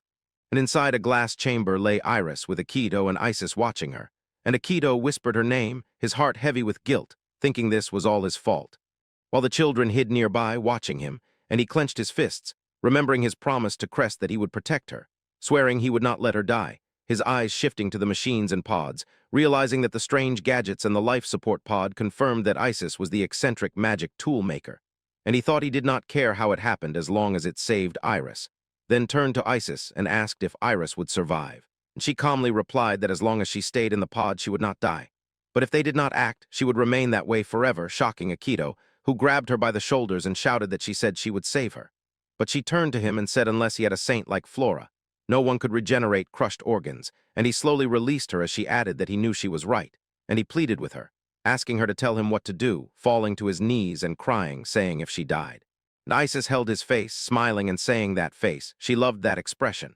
And as she grinned, Akito looked scared and confused, and she whispered, "Come here, big sis will comfort you," prompting him to shout what the hell and to let go, while she laughed and told him to relax, reassuring him that the girl would live, claiming to have something as powerful as a saint's miracle, the elixir whose recipe was written in her forbidden grimoire, but that it had been stolen, and she no longer had it. So sweetly informed him that she needed him to retrieve it from Doug's grand library,